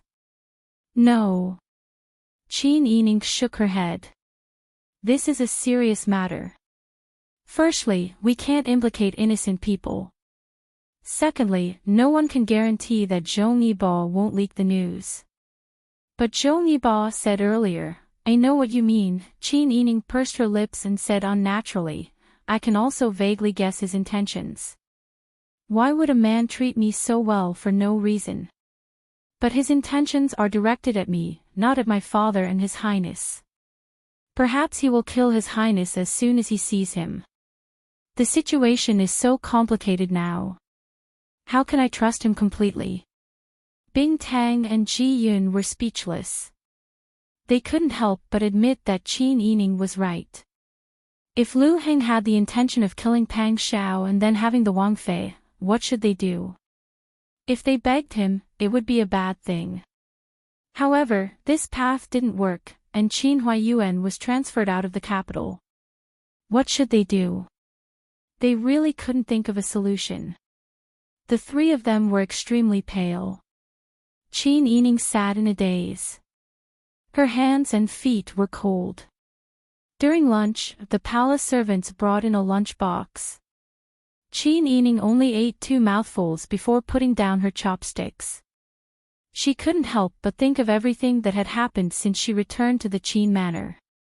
Her anxious mood gradually calmed down. It's okay. It will be okay this time. Qin Yining closed her eyes and murmured softly. Ji Yun and Bing Tang had been with Qin Yining for so long. They knew her difficulties well. How could they not understand the pain in her heart? They knew that the knife was hanging over their heads and whether it would fall or not. The handle of the knife was in someone else's hand, but they couldn't do anything. It was too torturous. The two of them wanted to persuade Qin Yining, but they couldn't find any words. Qin Yining was more clear-headed than anyone else. She was much smarter than them. Their feeble words only circled around in her mind. They felt that it was useless before they could say anything. The three of them were silent until the sun set in the west. The palace hall was gradually shrouded in darkness. Outside the palace hall, a palace servant lit up the palace lantern. The warm light shone in from outside the palace hall. The water chestnut lattice fan cast a clear shadow on the ground. Bing Tang and Ji Yun went to light the lantern. The palace hall was illuminated by the orange light. The faint smell of candlelight and the aroma of food drifted in the air. Princess Consort, dinner is here. You didn't eat much at noon. You should at least eat some now. Ji Yun persuaded her worriedly. If you keep doing this, you won't be able to think things through. What if you get sick from staying up too long? You have to take care of yourself before you can think of a solution. That's right. If you keep doing this, Consort Shun may also see that you are different. If this reaches your Majesty's ears, it won't be good. Bing Tang reminded her in a small voice. Qin Yining knew that they were right. But how could a person's emotions be controlled so easily? At this time, Qin Yining really wished that Pang Xiao was by her side. That way, she could rest assured in his arms and throw all the problems to him to deal with. She could just rest assured and wait for a good result. But since she was young, she had never had this kind of life. She had always had to put in a lot of effort to do things. She had to scheme in order to exchange for the stability that others usually had. She was a bit discouraged, but she had to grit her teeth and hold on. She didn't have time to complain, and she couldn't blame the heavens and others. After forcing herself to drink a bowl of porridge, Qin Yining didn't feel so cold anymore. This kind of empty palace hall, this lonely orange candlelight, reminded her of the days when she was imprisoned in Shiyu. Shiyu. Suddenly, Qin Yining stood up abruptly. She pulled Ji Yun and said, Ji Yun, I want to ask you to help me pass a message to Master Zhong. Ji Yun quickly nodded. Princess Consort, please instruct me. Qin Yining thought for a while and shook her head. No, you can't take the risk. It's too difficult to leave the palace personally. How about this? Before I entered the palace, Father told me that there was a chamberlain named Jiang Yuan serving tea in the imperial study. He was someone that he and Wang Yi had trained. Think of a way to secretly find him and ask him to help pass a letter to Master Zhong. Ji Yun hesitated and said, Princess Consort, is that person trustworthy? If he leaks the contents of the letter, it will be very disadvantageous for you. It's better for this servant to think of a way to leave the palace and tell Master Zhong. No, I only have you and Bing Tang by my side. If I lose one person for no reason, outsiders will definitely be suspicious. Moreover, do you think the palace is a place that can be left as you wish? You should listen to me. As for the letter, I will write it more subtly. Moreover, your Majesty has already made up his mind to kill me. It doesn't matter what I write. Even if I continue to follow the rules, he still has the ability to find fault with me. Qin Yining found an eyebrow pencil used for drawing eyebrows and wrote the word she wanted to tell Master Zhong on her handkerchief. She had used this handkerchief for a long time. Master Zhong should be able to recognize it. She didn't say the contents in detail. It was just a few strokes. Outsiders probably wouldn't be able to understand it. She wanted Master Zhong to find Liao Zhibing. She wanted Liao Zhibing to lead people to use the tracking goo to find the tribesmen of the Mi Nuo tribe. She wanted the Mi Nuo tribe to go to Tianyu Pass to save people. This was the only method that Qin Yining could think of right now. Although Shiyu was in the desert, with the tracking goo, enough water and dry food, there was no danger. Moreover, they were closer to Qin Huaiyuan. It was even closer than when Pang Xiao went directly to help. She didn't know if she could make it in time. Qin Yining folded the handkerchief and handed it to Ji Yun.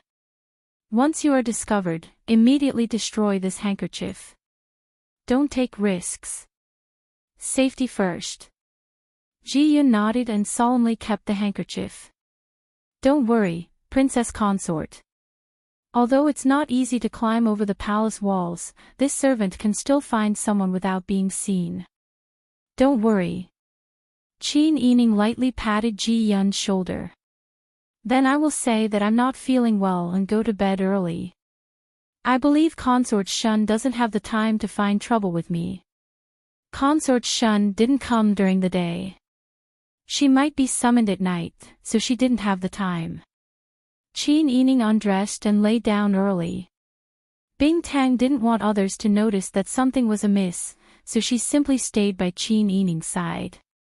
Since no one came to find her, she didn't go out. Qin Yining prayed in her heart, hoping that Ji Yun would be successful and not be discovered. Again. She prayed that the people of the Minua tribe would be as loyal as they said before and would be willing to help her rescue Qin Huaiyuan. She prayed even more that they would be able to make it in time. Her mind was full of thoughts and she was worried about her gains and losses. Unknowingly, Qin Yining actually fell asleep in a daze. Perhaps it was because she had been thinking too much during the day and was frightened, she couldn't sleep well.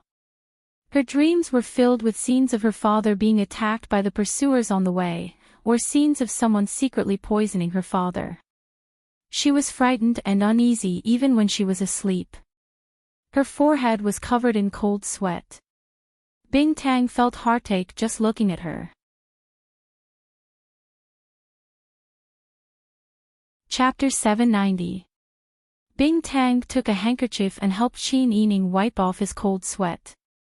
She sat at the side, worrying about Ji Yun, Qin Yining, Qin Huaiyuan, and Pang Xiao. Then she suddenly thought of Huzi's shameless appearance. Her mind was filled with these people, and her heart felt bitter. Wang Fei and Wang Yi were clearly very good people, but why were they involved in this chaotic world? Bing Tang started to plan the things she could use around her. When she entered the palace, she was not allowed to bring in her bottles and jars. However, after living in the palace for a while, she found that there were many things she could use in the palace. At least, she could make some self-defense medicine in a short period of time. She did not dare to do these things before because she was afraid of attracting trouble for no reason. But now, it seemed that she needed to gather the materials first. Looking at Qin Yining, who was so restless in his sleep that he was about to cry, Bing Tang gritted her teeth. If something happened to Qin Yining, she would not let go of the culprit. Even if it cost her life, she would not hesitate. If it was not for Qin Yining's righteous help, she would have died long ago. Would she have been able to live so freely for so many years? She just did not know what Huzi would think. Qin Yining had a nightmare. On the vast grassland, Qin Huaiyuan was escorted by his bodyguards all the way to the barracks where the army was stationed. Suddenly, the wind blew and black clouds gathered. A storm was about to arrive on the grasslands. Qin Huaiyuan's group hurried to increase their pace. At this moment, a snow-white blade flashed across the dark grassland. A guard was killed, his blood splattering 3 feet high. Qin Huaiyuan was being protected as he frantically ran for his life. However, the number of people protecting him was dwindling. When the last guard fell, Qin Huaiyuan fell to the ground, directly facing the assassin's steel blade that was gleaming with a cold light. The assassin raised the blade with both hands. A flash of lightning tore through the sky, and the bright light illuminated the assassin's face. Li Qitian's mouth opened to an unbelievable angle, like a crescent moon. With a strange smile, he held the blade with both hands and viciously chopped down at Qin Huaiyuan. Ah! Qin Yining suddenly opened his eyes and panted heavily. The bloody scene in front of him was still in front of him, but large drops of tears fell down. Hearing her heavy breathing, Bing Tang, who had been dozing off, also woke up. He said in a low voice, "Wang Fei, you had a nightmare." Taking a closer look, Bing Tang finds that Qin Yining is crying. Bing Tang's nose twitches and she almost cries too. "Don't cry, it will be fine. Since you have thought of a good idea, it will definitely work." Qin Yining shook her head and sobbed softly. Her voice was hoarse as she said, "But this time, no one knows if we can make it in time. The Minuo tribe lives in the desert. Regardless of whether they are willing to help or not, even if they enter the desert to send a letter or leave the desert, if they encounter a sandstorm, their journey will be delayed for a long time. Needless to say, it will be very dangerous. Even if they do their best and come out as fast as they can, will they be able to make it in time to rescue us? Whether they can meet my father's team or not, these are all unknown." Qin Yining raised her cold hands to cover her face. Hot tears flowed through her fingers and fell on the quilt. Her heart was filled with hatred. "If anything happens to my father, I will fight the incapable ruler." Her hands gradually clenched into fists. Her nails dug into her palms, leaving white marks. There were tears in Qin Yining's eyes, but also endless hatred and sharpness. "What's the use of only worrying and crying here? None of this will be able to help my father. I have to think of a way to save him. Even if I can't save him, I will make the incapable ruler pay with his life." Bing Tang watched Qin Yining from the side. Her almost crazy appearance was truly frightening. But being strong like this was better than being completely flustered. Because right now, not only was Qin Huayuan in danger outside, Qin Yining was also in danger in the palace. If she was blindly sad, it was very likely that she would lose her life in her panic. "Wang Fei, it's good that you can pull yourself together. No matter what you want to do, you have to first ensure that you can do it," Bing Tang advised. Qin Yining took the brocade handkerchief Bing Tang handed to her and touched her face. "I really am flustered. It's clear that I am not made of iron. In the past, I thought that I would not be so weak, but now I am not. Wang Fei, you have already done very well. Not to mention anything else, you have already reacted as quickly as possible after the incident. There was no delay. You have already done your best." What Bing Tang didn't say out loud was that even if Qin Huayuan was in trouble, Qin Yining had already done her best. There was really no need to blame herself. But she really couldn't say these words to stab Qin Yining's heart. Qin Yining put on her clothes and got out of bed. "Is Ji Yun back?" "Not yet. There is no news from outside." No news is good news. What she was most afraid of now was hearing news from the Imperial study. If she lost Ji Yun because of delivering the letter, she would definitely blame herself for the rest of her life. "Wang Fei, why don't you rest for a while more? What time is it?" "It's just past midnight." Qin Yining shook her head and leaned against the bedpost in a daze. After a long time, she whispered, "Ji Yun will be fine, right?" "She won't. Ji Yun's martial arts are so good. It's very easy for her to avoid a few guards. Besides, we have been through so many storms together. In the end, didn't we manage to get out of danger? Back then, the Demon Empress wanted to eat your flesh. I was so scared that I had nightmares for a long time. In the end, didn't you solve it easily?" Qin Yining was stunned when she heard this. She recalled the things that happened in Dian. Although those memories couldn't be considered good, they still made her feel a faint sense of nostalgia. "That's right.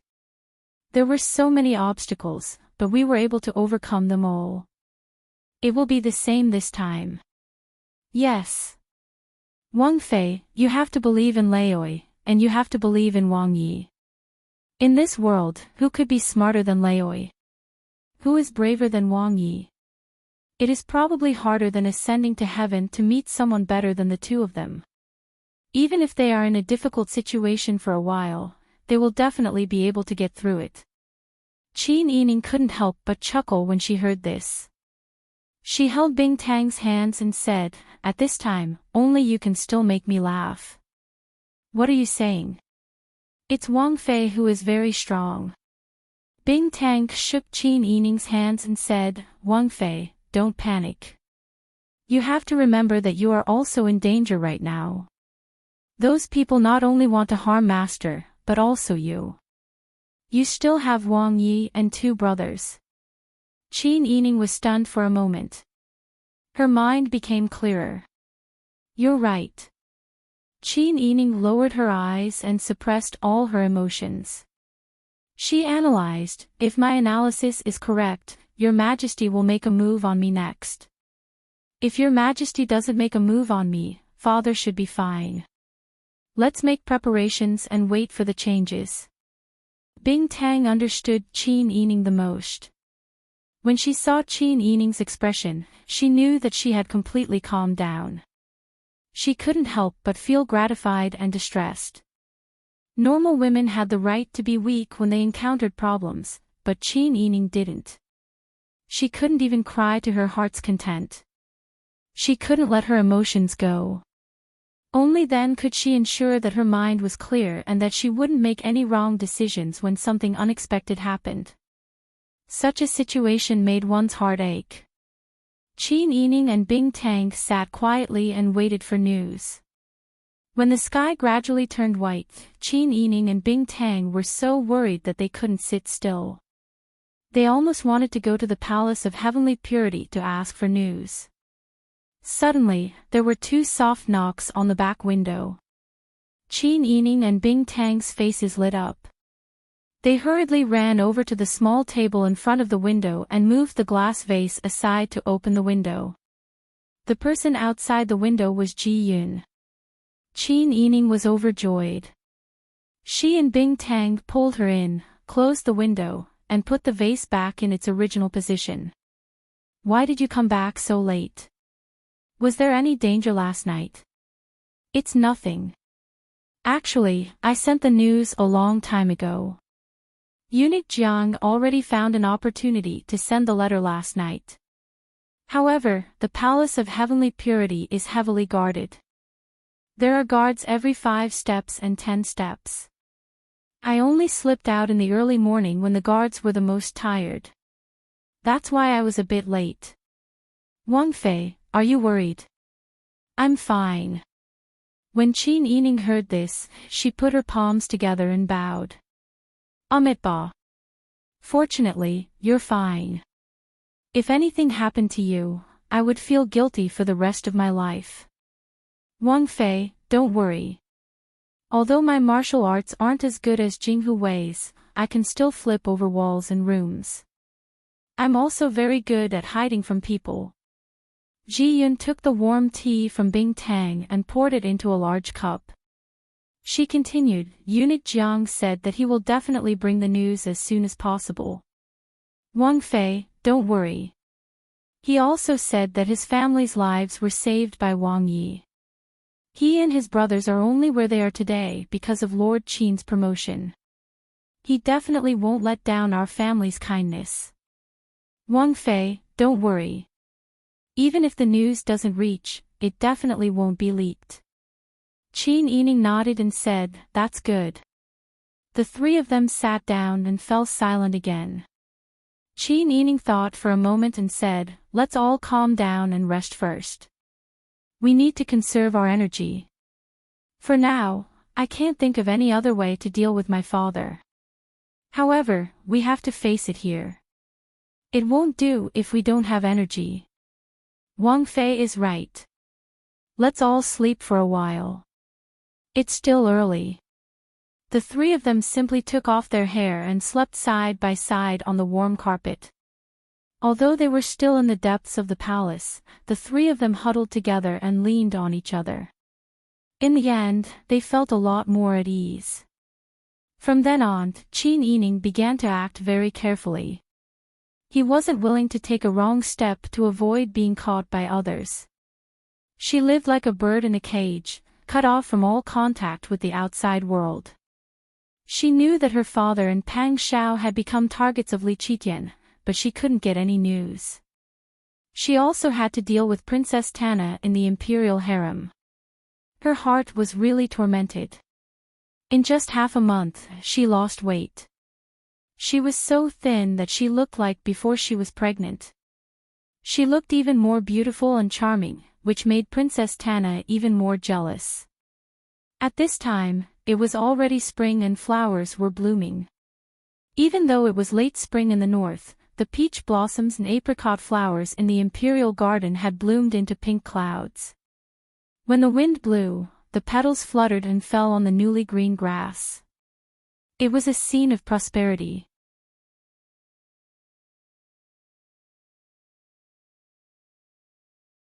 Chapter 791. Li Helan smiled as she held the Empress Dowager's arm and said, "Why did Imperial Mother look for those two? If we don't bring them along, we'll be happy on our own. Just seeing them makes me annoyed." The Empress Dowager tapped Li Helan's forehead when she heard this. "You little girl, you're too stubborn. This large imperial palace is your imperial brother's home. You won't even accept your imperial brother's relatives. Then how will you have the nerve to walk around your imperial brother's home in the future?"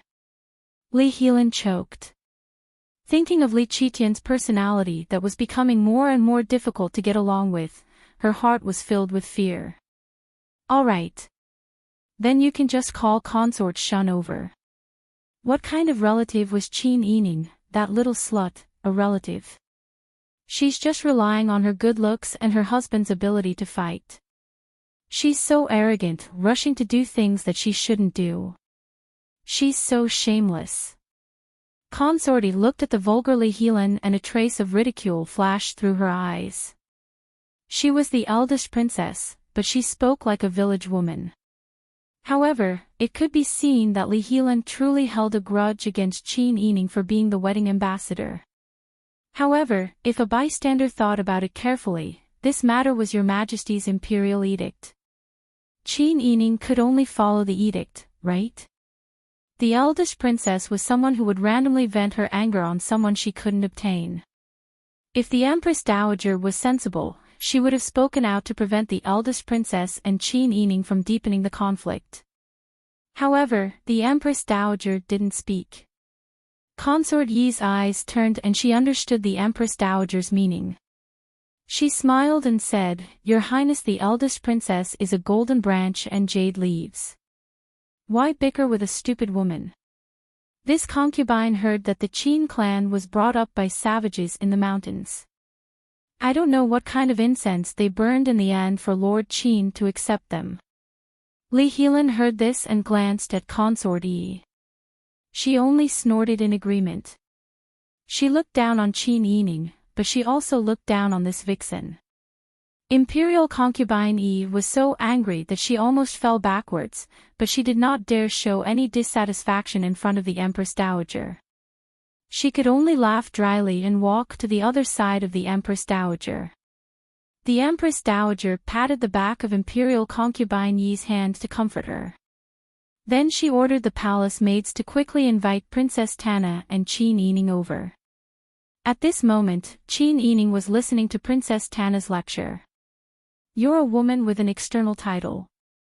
Why are you dressed so seductively in the palace? Are you trying to seduce Your Majesty? Let me tell you, don't dream about it anymore." Princess Tana's discours was much smoother now. Although the emphasis was weird, at least she could express the meaning clearly. This way, it would be even easier to scold people. Qin Yining knew what Princess Tana Na was thinking, so he didn't really take it to heart. He only said perfunctorily, "Concubine Shun Nyang is thinking too much. If concubine Shun Nyang learns the language and etiquette, this subject's wife will naturally be able to leave. That way, you won't have to continue looking at this subject's disgusting face, right?" Therefore, for your comfort and for this subject's freedom, you still have to learn the etiquette of Dezhou. Princess Tanana angrily glared at Qin Yining. She fiercely slammed the table. You, go change out of this dress. You're not allowed to wear this color. Qin Yining lowered his head and looked at the lake blue robe he was wearing. This was a relatively simple set of clothes she brought into the palace. Only the cuffs and collar were embroidered with light-colored vine patterns to show the meaning of Ji Xiang. Qin Yining sighed softly. Just as he was about to change his clothes, there was suddenly a report from outside. Replying to concubine Shun Nyangmyang, the Empress Dowager invites you and Prince Zhongshuan to go to the warm pavilion in the Imperial Garden to enjoy the spring together. Princess Tanana narrowed her eyes. Displeasure flashed through her eyes. She was very impatient to deal with that old woman, the Empress Dowager. This old woman had a mean appearance. It was as if there were schemes and calculations hidden in the wrinkles on her face. It was really annoying. However, she had been living in Dezhou these days. She had listened to what the palace people said. She found that all the concubines in the palace were trying to curry favor with the Empress Dowager. The Empress Dowager was the emperor's mother. The emperor naturally liked concubines who could get along well with the Empress Dowager. She was beautiful now, so the emperor liked her. In the future, if the emperor got tired of her, and she had a good relationship with the Empress Dowager might be able to speak up for her. With this thought, Princess Tanana would try her best to restrain her sharpness in front of the Empress Dowager. She would not show any annoyance or strangeness. Even if the Empress Dowager was cold to her, she would treat her with courtesy. She would treat Your Majesty with the same patience to please the Empress Dowager. Therefore, the impatience on Princess Tanana's face only flashed by. In the blink of an eye, it turned into a pleasantly surprised smile. Really? That's great. Ben Gong also misses the Empress Dowager. I was thinking of accompanying the Empress Dowager for a walk. Princess Tanana stood and cheerfully called the palace people. After taking 2 steps, she glanced sideways at Qin Yining. She said exasperatedly, "Don't go change your clothes. Let's go now. Don't waste time and ruin the Empress Dowager's mood." Yes. Qin Yining nodded in response. He turned to call Bing Tang and Ji Yun. Go back to your rooms and get me a large-sleeved outer garment. The moment their gazes met, Bing Tang and Ji Yun were alarmed. This was the first time that the Empress Dowager was willing to invite consort Shun and Qin Yining to go out together. There had to be something strange. Wang Fei was reminding them to go back and take what they should take. Bing Tang and Ji Yun immediately responded and quickly walked to the side hall. Qin Yining followed behind Princess Tanana and went down the red steps together. Princess Tanana glanced at Qin Yining's sickly appearance and said disdainfully, "It's so warm. Why are you still wearing a large-sleeved outer garment? Your body is too weak. If this was on our grasslands, I'm afraid that no man would fancy you. A woman like you who might not even be able to give birth is not even worth as much as a horse." Qin Yining gently curved his lips and nodded in agreement. He said, "Consort Shun is right. When I gave birth, it did take half of my life. Consort Shun's body is strong. It will be easy to give birth in the future." Princess Tanana first raised her head proudly. "That's right. Our women are very strong. They can ride horses, do household chores, and herd livestock. When the enemy comes, we can pick up weapons. Our women are more powerful than your cavalry. They are not like your women here. They can't survive without the protection of men. They only know how to dress up beautifully to win people's love. People look down on them." Qin Yining nodded with a smile. "Yes." Princess Tanana walked a few more steps before she realized that something was wrong. Are you mocking me for not having a child? You think too much. Qin Yining said respectfully. Princess Tana Na frowned suspiciously. Qin Yining's words just now were clearly mocking her for having a strong body but not having a child. Qin Yining was so weak but had a pair of twins. Princess Tana Na became more and more irritated. Don't be so proud. Even if you have a son, you have to be alive to raise him. Hearing that, Qin Yining frowned. Without waiting for him to refute, Princess Tana Na said again. You women in Dezhou are really annoying. Qin Yining and the palace maids behind him couldn't help but look up at Princess Tana Na's back. Princess Tana Na wasn't stupid. She was just used to being arrogant and never considered other people's feelings. Moreover, with her previous identity, she didn't need to consider other people's feelings. In her eyes, these palace maids who served her weren't human. They were perhaps similar to tables and chairs, dead objects that could be killed at any time. However, Qin Yining knew that people's hearts were unpredictable. Even if a person was insignificant, they could play an unpredictable role at a critical moment. She smiled comfortingly at the palace maids beside her. The palace maids also smiled and lowered their heads again to follow Princess Tana Na's footsteps. At this time, Bing Tang and Ji Yun caught up with Qin Yining's crescent white robe with large sleeves and draped it over her shoulders. Qin Yining smiled and said, "Thank you for your hard work." Both of them shook their heads. "Princess, please don't be like this. This is our duty." The palace maids in Chushu Palace couldn't help but feel envious of their harmonious relationship. The imperial garden covered a large area. If there wasn't an official leading the way, they wouldn't have been able to find the warm room where the Empress Dowager was. As they walked along the stone path, the Empress Dowager, imperial concubine Yi, and Li Helan had already sat down in the warm room. They also ordered people to open the doors around the room. So slow. That Taitan woman must have been disrespectful to Imperial Mother. There's also that Qin person. Taitan woman spent all day with that lowly Qin person. She definitely couldn't have learned anything good. Imperial Mother needs to be more careful in the future. Don't be schemed against by those two people. Li Helan held the Empress Dowager's arm and shook it. The Empress Dowager said, "I know you hate the Qin clan. Is your life not enough? Just live your own life. There's no need for you to interfere with Aijia's business." Li Helan pursed his lips, but knew that he couldn't persuade her. He looked up through the window and saw a group of people approaching from afar. Princess Tana was wearing a fresh magenta round-necked, narrow-sleeved robe. She wore a hat studded with pearls and gemstones. She was tall, had a rosy complexion, and her black hair was coiled up. This foreign style of dress was completely different from the other women in the palace. It was extremely eye-catching. But the most eye-catching thing was that Qin Yining was following behind her.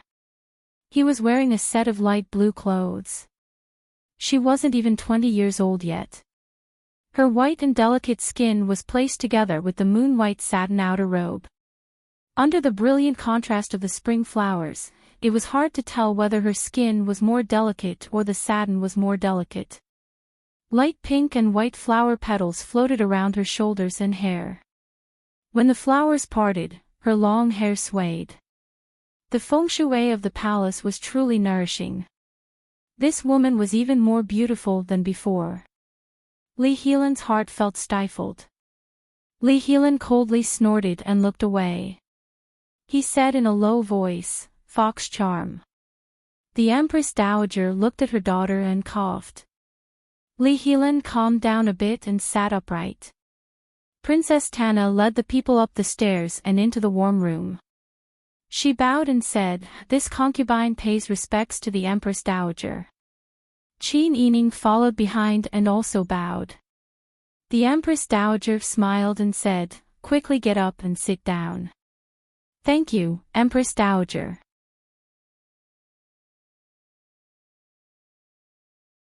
Chapter 792. The Empress Dowager said with a smile, "Now that spring has arrived and the weather is warm, Aijia doesn't want to stay in Ci'an Palace and wants to walk around. I just don't know if you are willing to accompany this old woman."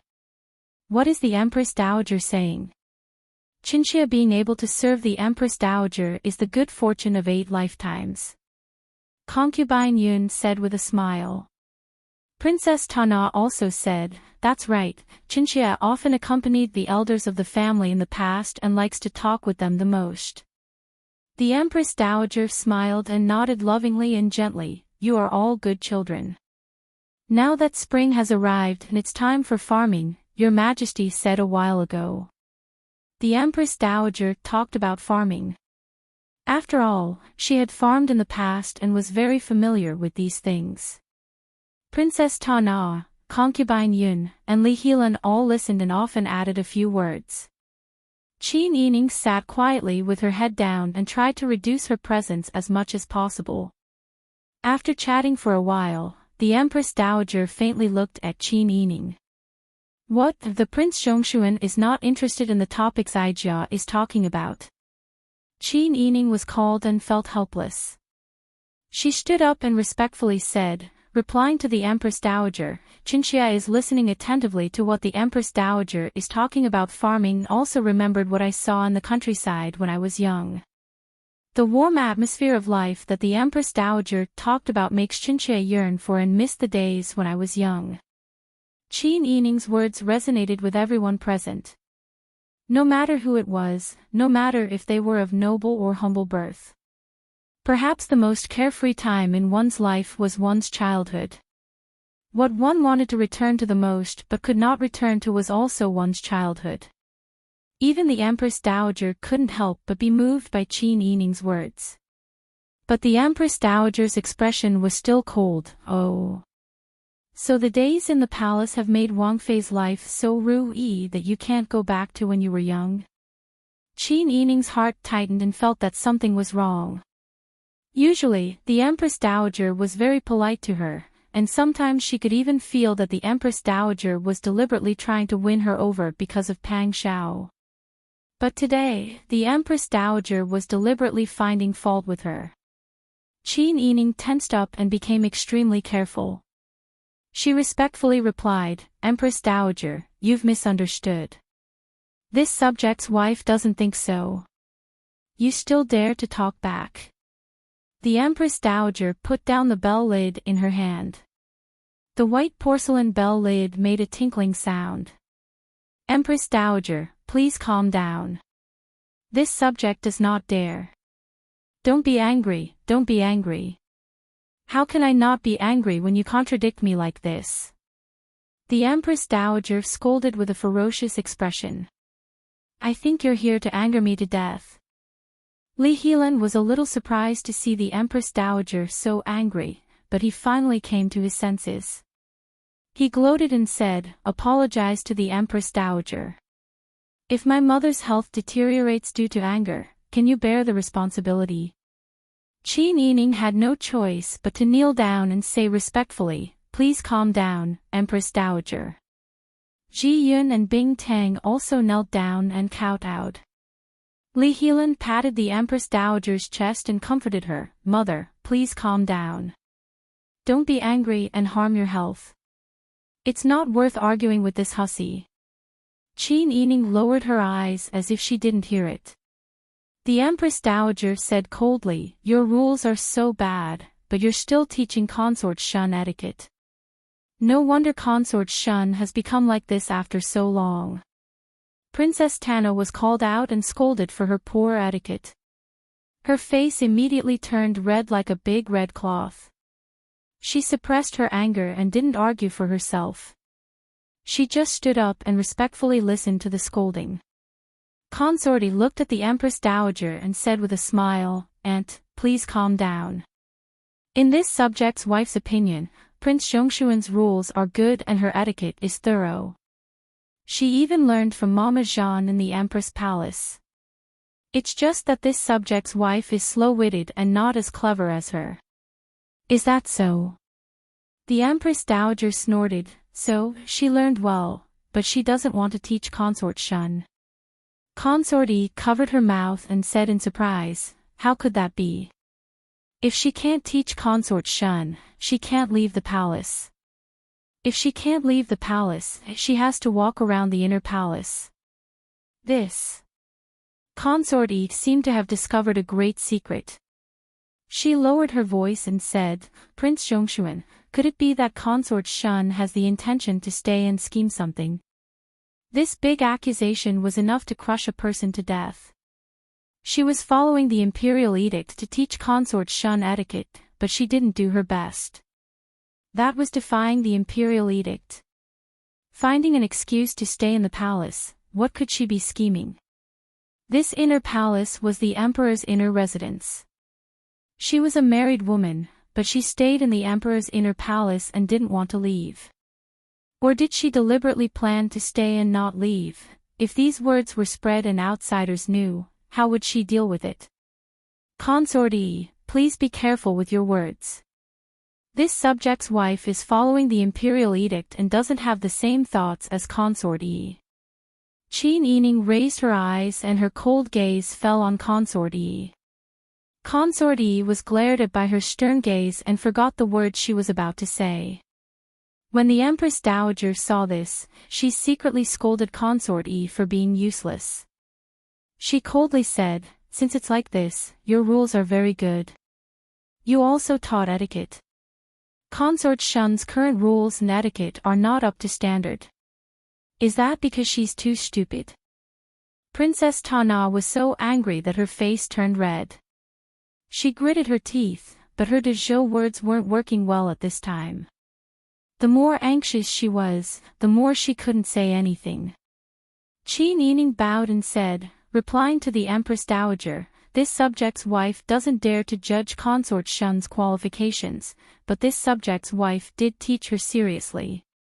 If the Empress Dowager feels that this subject's wife's teaching isn't good, why don't you ask Nurse Jean to teach Consort Shun? After all, this subject's wife also learned from Nurse Jean. Now that Consort Shun's de jure words are normal, Nurse Jean's teaching won't affect her. Li Qitian came to accompany Consort Shun because Consort Shun was on a whim. Li Qitian pushed the boat with the current. Now that the Empress Dowager wasn't satisfied with her, she simply took the opportunity to leave the palace. When the Empress Dowager heard Qin Yining say this, she couldn't find the words to respond for a while. She gritted her teeth and cursed in her heart, this sly girl is really clever. She actually took the opportunity to come up with such an excuse. Li Helan saw that the Empress Dowager had nothing to say and immediately reprimanded, bold. The Empress Dowager has the highest position in the harem. You actually dare to talk back. This subject's wife doesn't dare. Qin Yining lowered her head. At this time, Consort Yi finally remembered the Empress Dowager's secret instructions. She gently smiled and hid the excitement in her eyes. And, in this subject's wife's opinion, how about letting Prince Zhongshuan perform a bit? Whether or not the rules and etiquette are good, won't we know once we see it? As soon as this coquettish voice came out, Li Helan couldn't help but laugh. Li Helan pointed at Consort Yi with her tortoiseshell armored hand and said in a good mood, it's rare for you to make such a meaningful suggestion. Imperial Mother, this subject's son thinks it's very good. How about letting Prince Zhongshuan perform for us all? The Empress Dowager's face was cold and she pretended to hesitate. Then she gave a long sound as if she agreed. She turned to look at Princess Tana and said, Consort Shun, why don't you test her? The Empress Dowager's words were clearly giving Princess Tana a chance to humiliate Qin Yining. Princess Tana's etiquette were all learned from Qin Yining and she wasn't qualified. How could it be her turn to test others? However, since the Empress Dowager had spoken, Princess Tana could naturally be justified. Qin Yining saw through this point and simply didn't argue, lest others find more fault with her. Although Princess Tana didn't like being used as a tool by the Empress Dowager, she was still willing to teach Qin Yining a lesson if she couldn't refuse. Okay. Princess Tana stood up and played with the gemstone tassel hanging in front of her chest. She raised her chin and said, "When I see the Empress Dowager, how should I bow?" Qin Yining stood up and respectfully knelt on the ground. She crossed her hands and raised them to her eyebrows. Then she bent down and put her hands on the ground. She put her eyebrows on the back of her hands and said, "This subject's wife pays respects to the Empress Dowager." Wrong. Again. Qin Yining stood up and performed the standard bow again. "This subject's wife pays respects to the Empress Dowager." Wrong. Again. "This subject's wife pays respects to the Empress Dowager." She knelt, kowtowed, got up, and knelt again. She repeated this 60 or 70 times. Qin Yining's ivory white dress had long been stained. Her spring dress was thin and there were signs of abrasions on her knees. The Empress Dowager held the tea and squinted at Qin Yining's bow over and over again. Li Helan had already covered her mouth and laughed. "What? She's like this and still wants to teach others. She may not even get it right once if she bows 70 or 80 times." Imperial concubine Yi frowned and pretended to hesitate. "Aunt, should we let her rest for a while?" "Rest? Do you have the face to rest?" Li Helan sneered. Imperial concubine Yi didn't say anything else and hid the excitement in her eyes. She simply calmly admired Qin Yining's appearance as she knelt again and again. She felt that she had already avenged half of her humiliation when she was grabbed by the wrist in front of the Empress. Princess Tana had Qin Yining kneel another 20 or 30 times. Then she turned to the Empress Dowager and said, "Empress Dowager, why don't we have him kneel 3 times and kowtow 9 times in the direction of the Palace of Heavenly Purity for you to see?" The Empress Dowager nodded. "Okay. Do as you see fit." Princess Tana smiled and said, "Did you hear that? Why aren't you doing it?" Qin Yining's knees were numb from kneeling, but she still stood up as she was told. She turned in the direction of the Palace of Heavenly Purity and bowed seriously, cheering loudly. Ji Yun and Bing Tang knelt behind the chairs by the window. Their eyes were already red from anxiety, but they couldn't cry.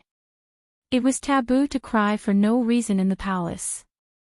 They also couldn't plead for Qin Yining.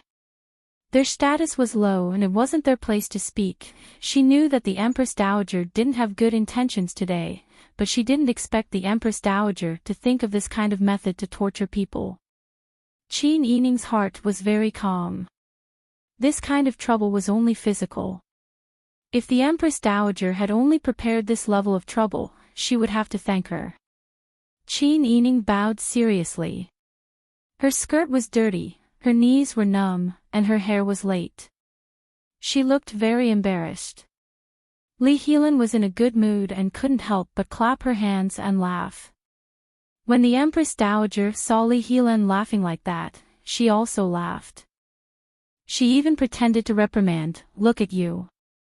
You're too ignorant. The Prince Zhongshuan is just performing a bow. She's not playing with a monkey. Do you have to laugh like this?"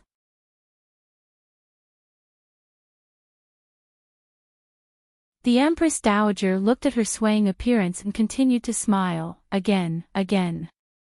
Princess Tana also shouted, "Again." Qin Yining did as he was told and continued his actions. Every time he bent his knees, there was a sharp pain in his knees.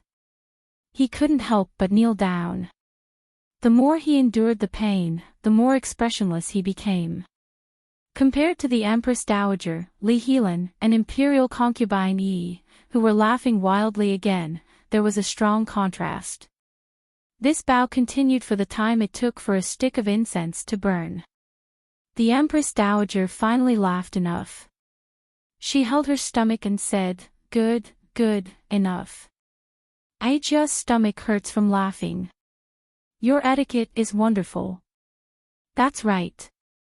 And, to be able to make you laugh, Prince Zhongshuan's etiquette is really useful.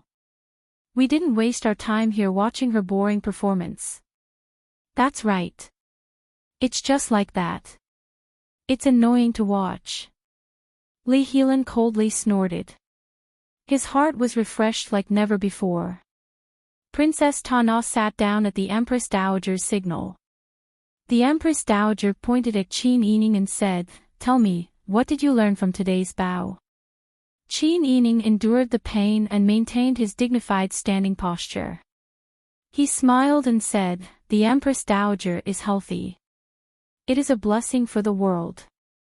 The Empress Dowager didn't react for a moment. "What do you mean?" Qin Yining smiled and said, "The Empress Dowager was able to laugh for a long time and didn't find it difficult to breathe. This proves that your heart and lungs are very healthy. This is a sign that your body is healthy. You should rejoice." The Empress Dowager's expression quickly darkened. "You dare to mock Ijia?" Qin Yining said seriously, "This subject's words come from the bottom of my heart. There is no meaning of ridicule. I am truly happy that the Empress Dowager is healthy. Moreover, this subject's wife was able to make the Empress Dowager laugh today. This is a wonderful thing that is worth spreading." Spreading. That's right. Qin Yining's experience in the palace today would spread throughout the palace in less than half a day. Soon, even the courtiers' families would know. Those courtiers would naturally know as well. Then wouldn't Pang Shao know as well? Qin Yining didn't mean to threaten the Empress Dowager, but when the Empress Dowager thought of Pang Shao, her complacency cooled by half. Pang Shao had accumulated great power. He had a large number of troops in his hands. When he was in the army, it was equivalent to a tiger tally. He even dared to flip the table in front of the Empress Dowager. The Empress Dowager didn't dare to pursue the matter and could only smile apologetically.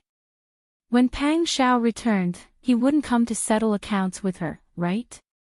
But after thinking about it, the Empress Dowager felt relieved. If he wanted to settle accounts with her, he would have to come back alive first.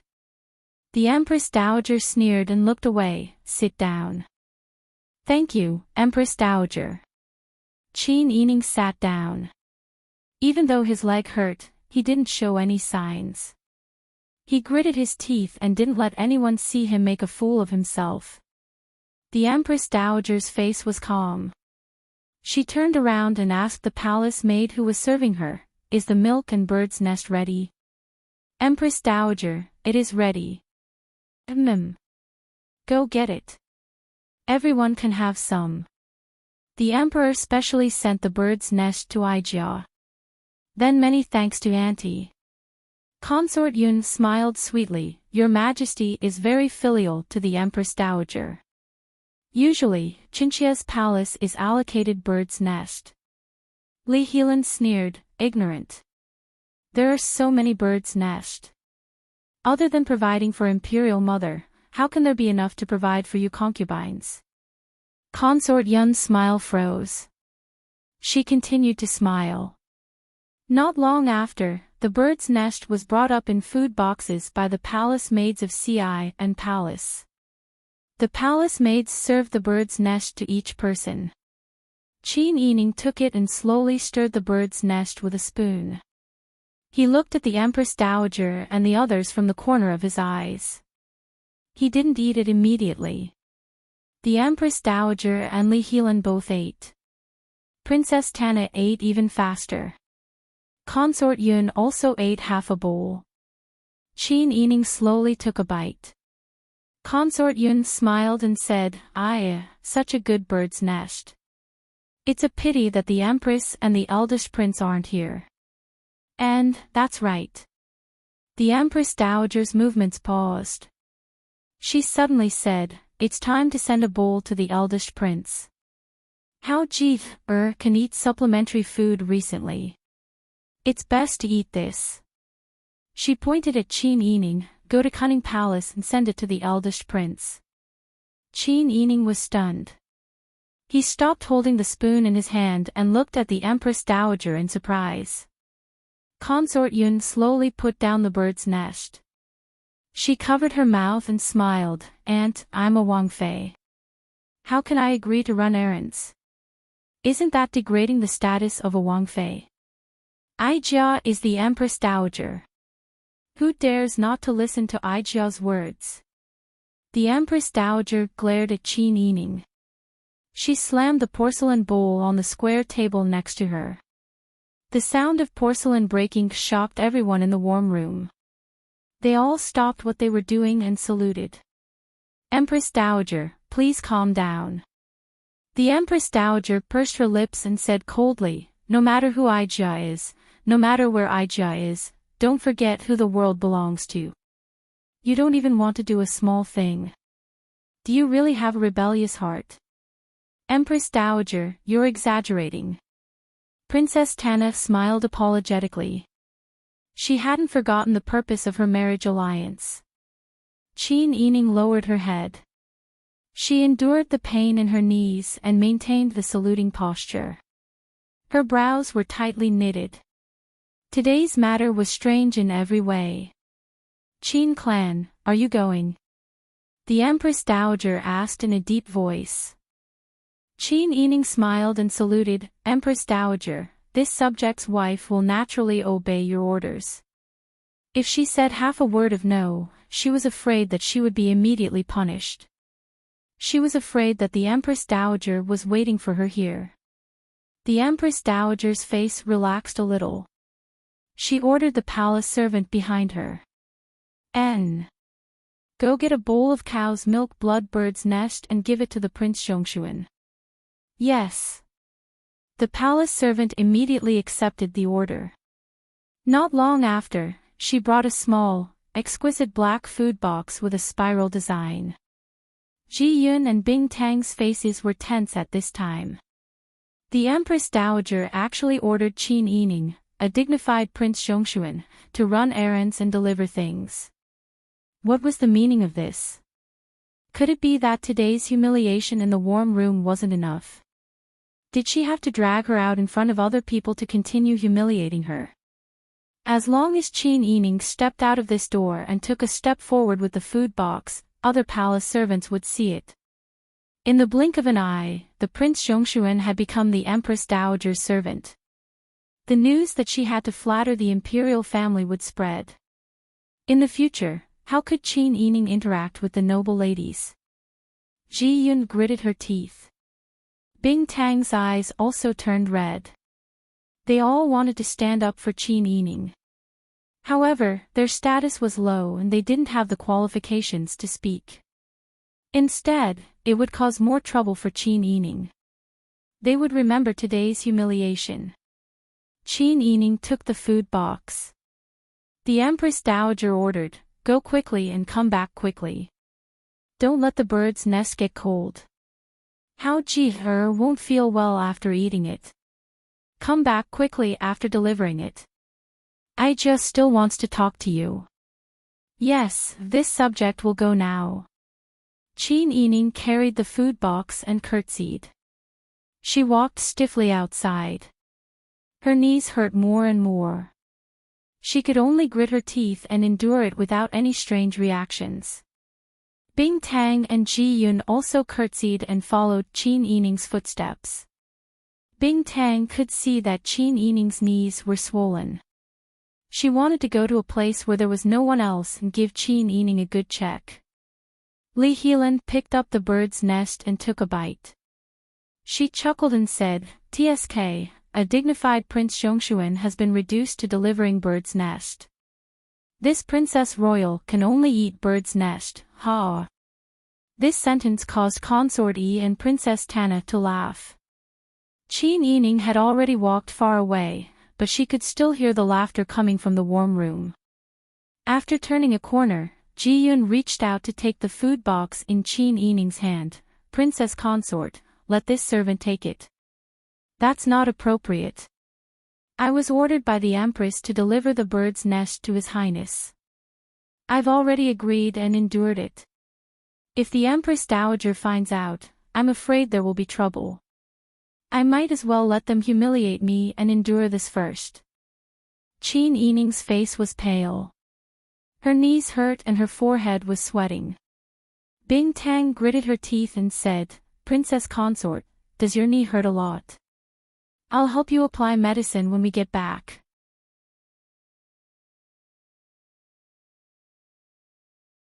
Chapter 794. I think the Empress Dowager has been in the palace for too long. She's gone crazy. Bing Tang squeezed every word out of his mouth. Qin Yining smiled and said while enduring the pain, only despicable people would humiliate others to show their nobility. True nobility comes from the education and kindness in one's bones. After losing these two things, no matter how much one pretends, they won't be able to erase the venom in their bones. Princess Consort, don't take it to heart. Just bear with it for a while. Wang Yi won't let them off. Ji Yun supported Qin Yining's arm and comforted him. Qin Yining nodded and tried to make himself walk in a dignified manner. I just find it strange that the Empress Dowager suddenly changed her attitude towards me. She's making things difficult for me and constantly finding fault with me. She wasn't like this a few days ago. That's right. In the past, she was always a bit afraid of Wang Yi. It was obvious that she wanted to rope you in. How can a person change so quickly? Qin Yining's delicate brows furrowed. He accidentally kicked a crack in the ground and tripped. He almost dropped the food box in his hand. Princess Consort. Ji Yun and Bing Tang quickly supported him. Qin Yining steadied himself and shook his head. Fortunately, Yanhua is fine. Quickly send Yanhua to the eldest prince and then we'll hurry back. Princess Consort, let's find a chance for this servant to take a look at your knee. Bing Tang knew that if Qin Yining's leg wasn't seriously injured, he wouldn't have tripped over a crack in the ground. Qin Yining shook his head. Let's talk about it when we get back. We've already endured for so long. It doesn't matter if we wait a little longer. Let's not let the Empress Dowager have any more evidence against us. Yes. Bing Tang heard this and could only put it aside for the time being. The three of them turned into a peach blossom forest and chose the path that was closest to Cunning Palace. Qin Yining pursed her lips. The more she walked, the more her knees hurt. Every step seemed to be torture. It took her a lot of effort to keep her balance. She also had to maintain the rules and etiquette. She couldn't walk awkwardly. It was really torture. Qin Yining laughed self-deprecatingly. She had lived in the palace for so long before they started making things difficult for her. Should she thank the heavens for protecting her? If this had happened on her first day in the palace, she wouldn't have been able to resist. If he couldn't find a reason, he could only endure it. Just as he was thinking this, a green figure suddenly jumped out of the bushes and bumped into him.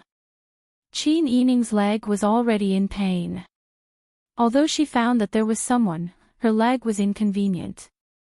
She wanted to avoid but failed. She bumped into the person. The food box in her hand fell to the ground with a clang. The white porcelain bowl containing the bird's nest fell out and broke into two halves. The milk of the bird's nest was spilled all over the ground. What's the matter with you? Which palace do you belong to? Opposite him was a beautiful woman in her 20s. Her hair was combed into a high bun with a golden hairpin. Her face was like a peach petal and her eyes were like spring water. Based on her attire, she should be one of the mistresses of the harem. Some of the bird's nest had spilled on her shoes. She was angrily stomping her feet. Before Qin Yining could say anything, a mammy in a dark green gown ran over from the opposite side. She was holding a snow-white fur ball in her arms. Qin Yining took a closer look and found it was a beautiful white-furred pug. "Io, Imperial Concubine Yu, what happened?" "Io, TSK, TSK. Who is so blind?" Why did you bump into our imperial concubine, you? The mama placed the pug on the ground and quickly picked up a handkerchief to wipe Imperial Concubine Yu's shoes. Imperial Concubine Yu frowned and pointed at Qin Yining. Who are you? Kneel down. Qin Yining frowned. That uneasy and strange feeling came again. This subject's wife is Prince Zhongshuan's imperial concubine of the Qin clan. I was ordered by the Empress Dowager to deliver Bird's Nest to His First Highness. I didn't expect that imperial concubine Yu would suddenly appear from the bushes. This subject's wife has offended you. Please forgive me, imperial concubine Yu. What do you mean? What do you mean this concubine appeared from the bushes? Is this concubine a cat or a dog? Imperial concubine Yu grabbed Qin Yining's arm. You deliberately offended this concubine and even knocked over the things the Empress Dowager gave to His First Highness. Let's go and judge this. Qin Yining's brows were almost twisted into a knot. He exerted force on his wrist and flung Imperial Concubine Yu's hand away. At this time, the whines of small animals could be heard from below.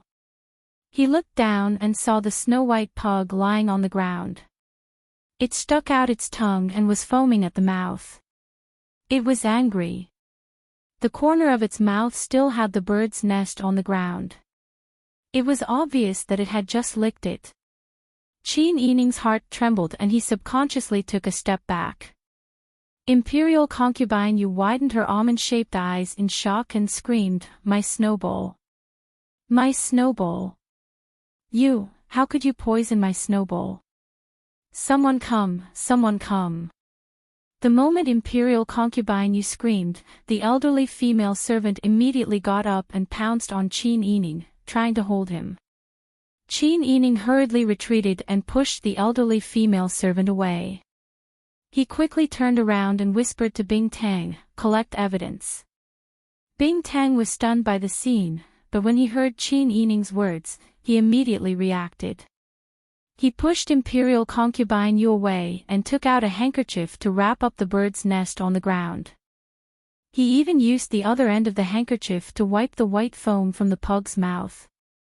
When Imperial Concubine Yu saw this, she screamed even louder and pounced on Qin Yining with the elderly female servant. Qin Yining pulled Ji Yun and Bing Tang and turned to run. Imperial Concubine Yu and the elderly female servant were both 3-inch golden lotuses, but they couldn't catch up to Qin Yining's speed. At this moment, the palace guards had already rushed over. Imperial Concubine Yu pointed in the direction Qin Yining escaped and shouted, "Someone poisoned and assassinated. Quick, quick!" Yes. The guards obeyed and immediately chased after him. Qin Yining pulled Bing Tang and Ji Yun along as he ran. He purposely chose nooks and crannies to hide in.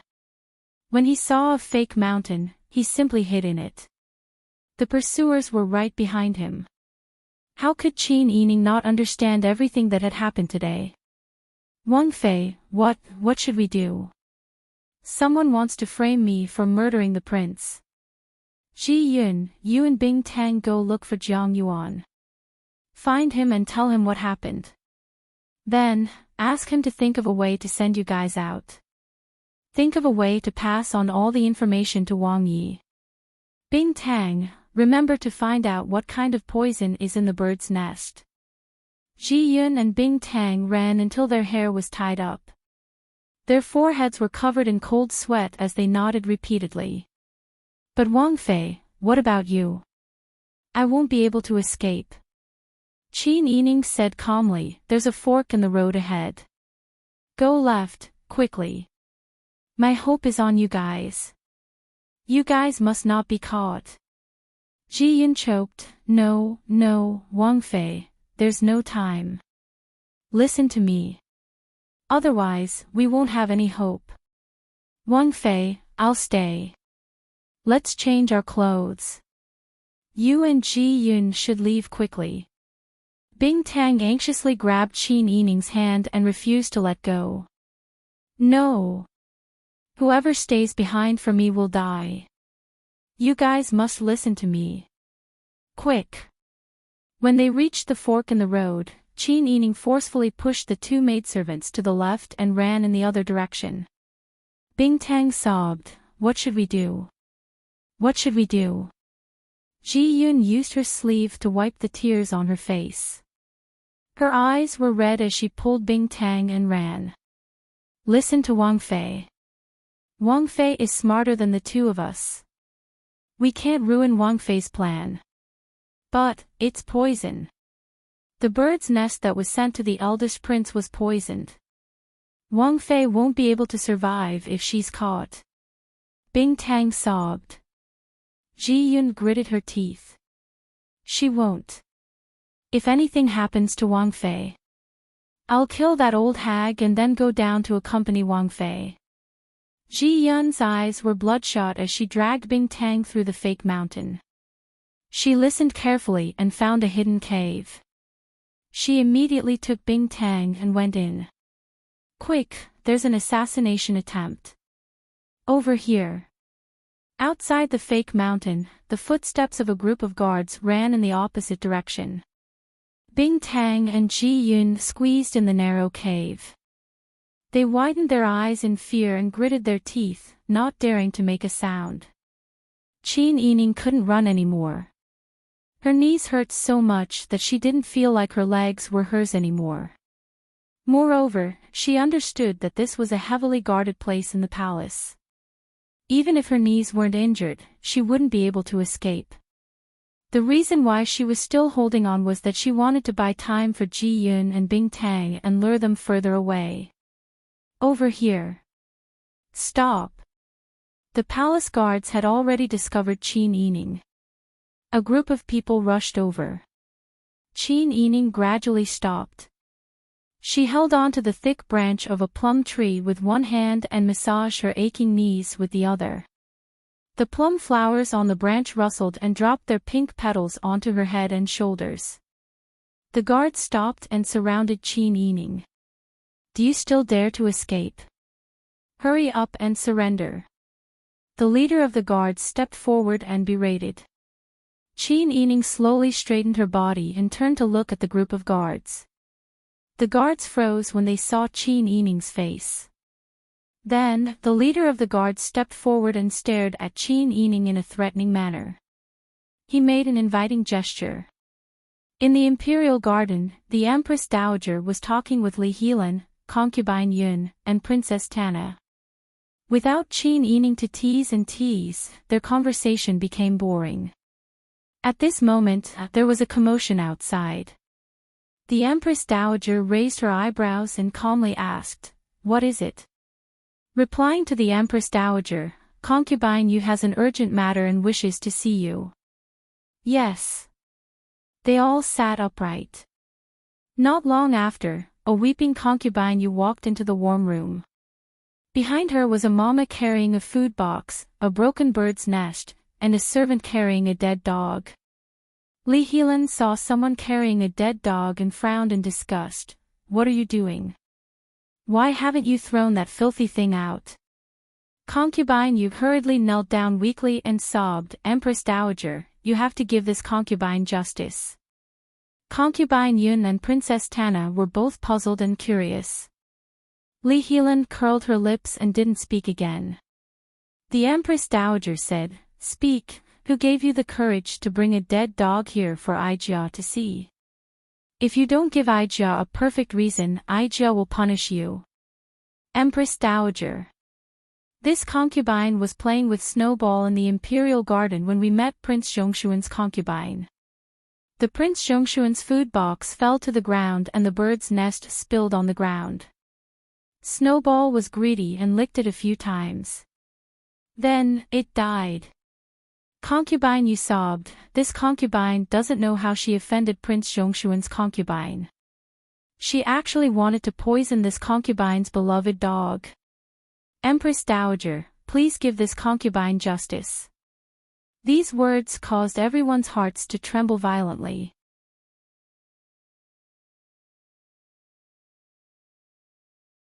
Chapter 795. The Empress Dowager's face was bewildered, and she couldn't help but grip the armrest of her chair tightly. You're saying that the Prince Zhongshuan's food box was knocked over, and Snowball ate it and was poisoned to death? Concubine Yu, are you telling the truth? If you dare to lie to me, I'll definitely teach you a lesson. Empress Dowager, I don't dare, I'm telling the truth. The Prince Zhongshuan poisoned my beloved dog, then turned around and ran away, and the guards chased after her. At this time, Li Helan, Concubine Yi, and Princess Tana all came back to their senses. Li Helan looked at the Empress Dowager in astonishment. Mother, the Qin clan's bird's nest, wasn't it you who gave it to the eldest prince? How? Princess Tana said, she poisoned it. Ah! Concubine Yu exclaimed, falling to the ground, and said in horror, how could this be? So, the Qin clan wanted to poison the eldest prince, but was accidentally discovered by me, and Snowball ate the bird's nest that should have been given to the eldest prince by mistake. When this was said, the room was silent. Plotting to murder an imperial heir, everyone knew what kind of crime it was. The Qin Yining must have gone crazy, to take advantage of this opportunity to make a move. Concubine Yi kept twisting the handkerchief in her hand, her face pale. Li Helan anxiously said, Mother, why aren't you arresting that slut? She actually dared to poison Hao Ji. She wants to rebel. The Empress Dowager murmured, if I didn't meet you halfway, wouldn't my eldest grandson have been harmed? Slapping the table, the Empress Dowager angrily stood up, gnashing her teeth, arrest the Qin clan for me.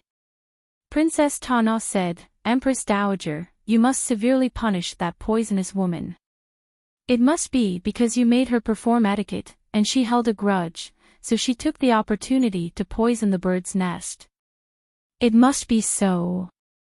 Concubine Yi also said, I didn't expect her to be so daring to poison an imperial heir.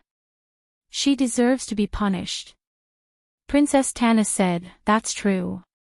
Isn't it strange for a woman to do this? Is there someone who instigated you? The accusation was directed at Pang Xiao. Li Helan's heart skipped a beat. In the end, he still sided with Pang Xiao and said, maybe she wants to take revenge on Imperial Mother. She hasn't gone out these days. How could she be ordered? Princess Tana didn't know the history between Li Helan and Pang Xiao in the past. She just thought it was Li Helan's own opinion. She wanted to refute it, but because Empress Dowager was present, she couldn't argue with Empress Dowager's daughter. So, she just said, what's going on? We will know after investigating. While they were talking, the sound of hurried footsteps came from outside. A guard dashed over to reply to the middle-ranking official outside the warm room. When the officer heard this, he immediately came in and saluted, reporting to the Empress Dowager, the Imperial Bodyguard commander has already brought the criminal. Bring her in. The Empress Dowager coldly rebuked. Because the Empress Dowager said, bring her in, Qin Yining was really brought in by the Imperial Bodyguard commander. She lost her balance and fell to the ground. The Empress Dowager sat on the main seat and said with a sullen face, what's going on? The Imperial Bodyguard commander cupped his hands and said, reporting to the Empress Dowager, when I was patrolling the Imperial Garden, I heard someone shouting that there was an assassin. I rushed over and arrested the Prince Zhongshuan who was running away. The Empress Dowager waved her hand. The Imperial Bodyguard commander nodded and retreated outside the door. The Empress Dowager lowered her eyes and stared coldly at Qin Yining. Qin clan, why do you want to murder the imperial heir? Tell me, who instigated you? Qin Yining struggled to get up, but there were two eunuchs from CI and Palace standing on either side of her. When they saw that she wanted to get up, they immediately went forward and pushed her hard.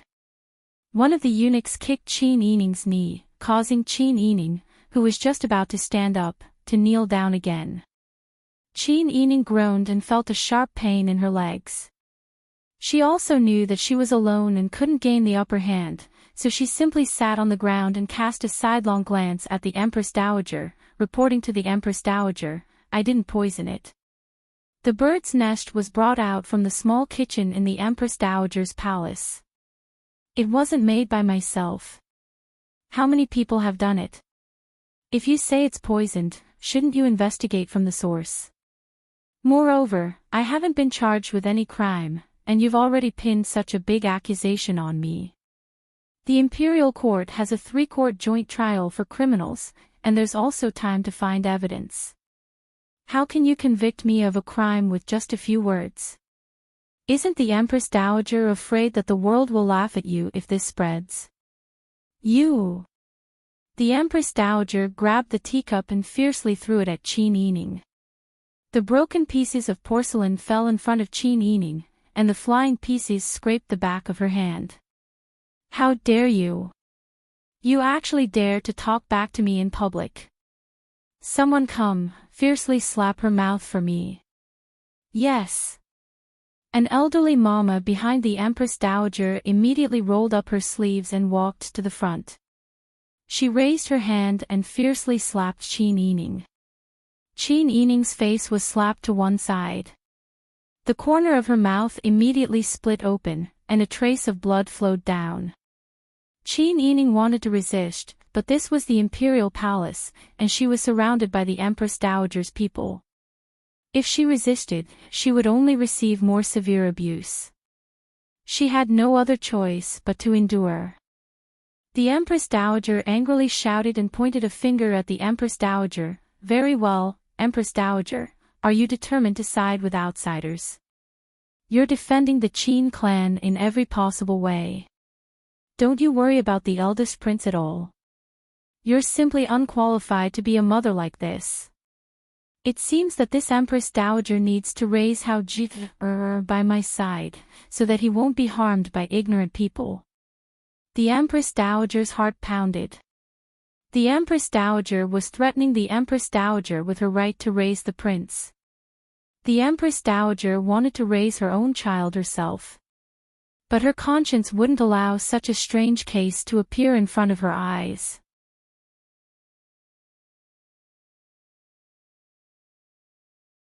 Chapter 796. The Empress Dowager never thought that at this time, the Empress would be the first person to stand up for the Qin Yining.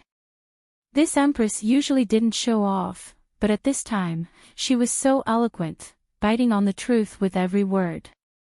As a mother-in-law and the Empress Dowager, she was unexpectedly taken advantage of by her own daughter-in-law. How could she establish herself in the palace in the future? The Empress Dowager coldly said, "Empress, are you obsessed? You really don't care about your own prince? Could it be that you colluded with the Qin clan to harm the imperial heir?" The Empress's face changed dramatically. "Empress Dowager, what's the reason for accusing people so casually? Although this concubine is a junior, your Majesty gave Feng Yin to this concubine, so this concubine must act impartially. At most, the Qin clan can only be regarded as a suspect, but the Empress Dowager directly insisted that the Qin clan is guilty. By doing this, you are likely to let the real murderer go unpunished. In this way, a good person will be wronged, and the person who really wants to harm the imperial heir will live freely, and may even harm the prince in the future. This concubine is the birth mother of the first prince. How can I allow such a situation to happen?" The Empress Dowager was once again choked by the Empress Dowager. When Li Helan saw this, she sneered, "Imperial sister-in-law is so powerful, you dare to yell at imperial mother like this. For a criminal who murdered the first prince, you actually speak so harshly. Could it be that imperial sister-in-law received some benefits from the in-laws?" The Empress was angered by Li Helan. "Your Highness, Princess Royal, be careful with your words. I think imperial sister-in-law should be careful with her words. Imperial mother is your mother-in-law. You don't listen to her orders, and you refute it like this. You wholeheartedly side with outsiders. You are unfilial to imperial mother, and you don't protect your son. Is imperial sister-in-law qualified to be the mother of the nation? Whether I am qualified or not is not determined by Princess Royal's words. The Empress and Li Helan quarreled. The Empress Dowager simply waved her hand to the servants. The Empress has been bewitched. Take the Empress to the side and lock up the Qin clan. Yes. The servants of Ci and Palace immediately stepped forward and took the Empress to the side. The imperial bodyguards lifted the Qin Yining up and dragged him out. Qin Yining's leg was injured, so it was impossible for her to catch up with the imperial bodyguard. Moreover, the imperial bodyguard was holding her from a height so that her feet could not touch the ground. After a few steps, her shoes fell off. Soon, the skin on her feet was scraped by the sharp stones, and her white socks were stained with blood. The Empress struggled anxiously and said sternly, "The Empress Dowager is acting like this. If it's too unfair, it'll only make a fool of itself. How dare you? I think you've had enough of being the Empress. Otherwise, Ijia will ask the Emperor to divorce you." The Empress' eyes were red. She forcefully shook off the hands of the two eunuchs who were grabbing her and turned to leave. "Stop. Stop right there." However, the Empress turned a deaf ear to it and continued to walk quickly without looking back. The Empress Dowager was so angry that her face turned red. She kept muttering, "How dare you? How dare you? Imperial Mother, don't be angry. Sister-in-law has been possessed. You can teach her slowly in the future. How do you plan to deal with the Qin clan?" The Empress Dowager said irritably, "Don't worry about this matter. Ijia is here anyway. If she wants to harm Ijia's grandson, she's courting death." After saying this, the Empress Dowager strode out. Imperial concubine Yun and Princess Tana both stood up and saluted, "Farewell, Empress Dowager." Li Helan didn't have any fun in front of the imperial concubines. He had seen enough of the show, so he didn't stay any longer and left the palace first. Imperial concubine Yun and Princess Tana didn't like each other, so they also left.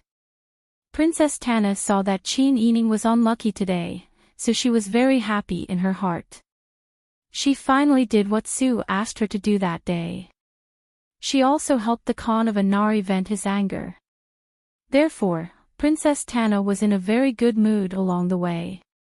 However, when she returned to Chushu Palace, she took a look at the side hall where Qin Yining lived and remembered something. That's not right. Didn't the Qin clan have two maidservants? Just now, the guards only brought back the Qin clan. Where are the two maidservants? Princess Tana felt that this matter was very strange. She wanted to curry favor with the Empress Dowager, so she immediately took people to Ci and Palace. At this time, in the inner hall of Ci and Palace, the Empress Dowager and imperial concubine Yun were sitting and talking. The handkerchief in imperial concubine Yun's hand was twisted into a fried dough twist. She nervously whispered, "Aunt, this matter is too strange. Why did imperial concubine Yun suddenly appear? There won't be any changes, right? What are you afraid of?"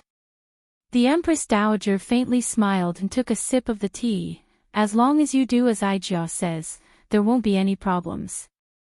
Imperial concubine Yun's eyes flashed, and she hurriedly expressed her loyalty. "Qinxia did as you said. I used the arsenic you gave me, and I also, sure. You're courting death." Imperial concubine Yun covered her mouth and didn't dare to say anything else. The Empress Dowager said in a low voice, "Our original plan was to test the bird's nest for poison before giving it to the eldest prince. As long as it was tested to be poisonous, the people of Cunning Palace would immediately take down the Qin clan. This conflict would be between the Empress and the Qin clan. But Imperial concubine Yun suddenly appeared today. Although it disrupted our plan, we still achieved our goal, so it doesn't matter." "Yes. Imperial concubine Yun respectfully bowed, but there was an unconcealable sense of loss in her eyes.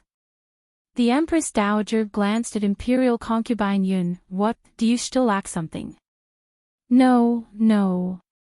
Imperial concubine Yun hurriedly waved her hand. Chinchia just saw that things were different from what I expected, so I was a bit flustered. I don't have any other thoughts. The Empress Dowager sneered. I know you don't have the guts. Alright, Aijia is also tired. You can go. Yes. Imperial concubine Yun stood up, curtsied, and respectfully retreated. The Empress Dowager leisurely played with the teacup. Looking at the lifelike carp playing with the lotus flower on the teacup, she suddenly chuckled. Don't think she couldn't see what Imperial concubine Yun was disappointed about. Did Imperial concubine Yun really hope that the eldest prince would be able to eat the bird's nest with arsenic?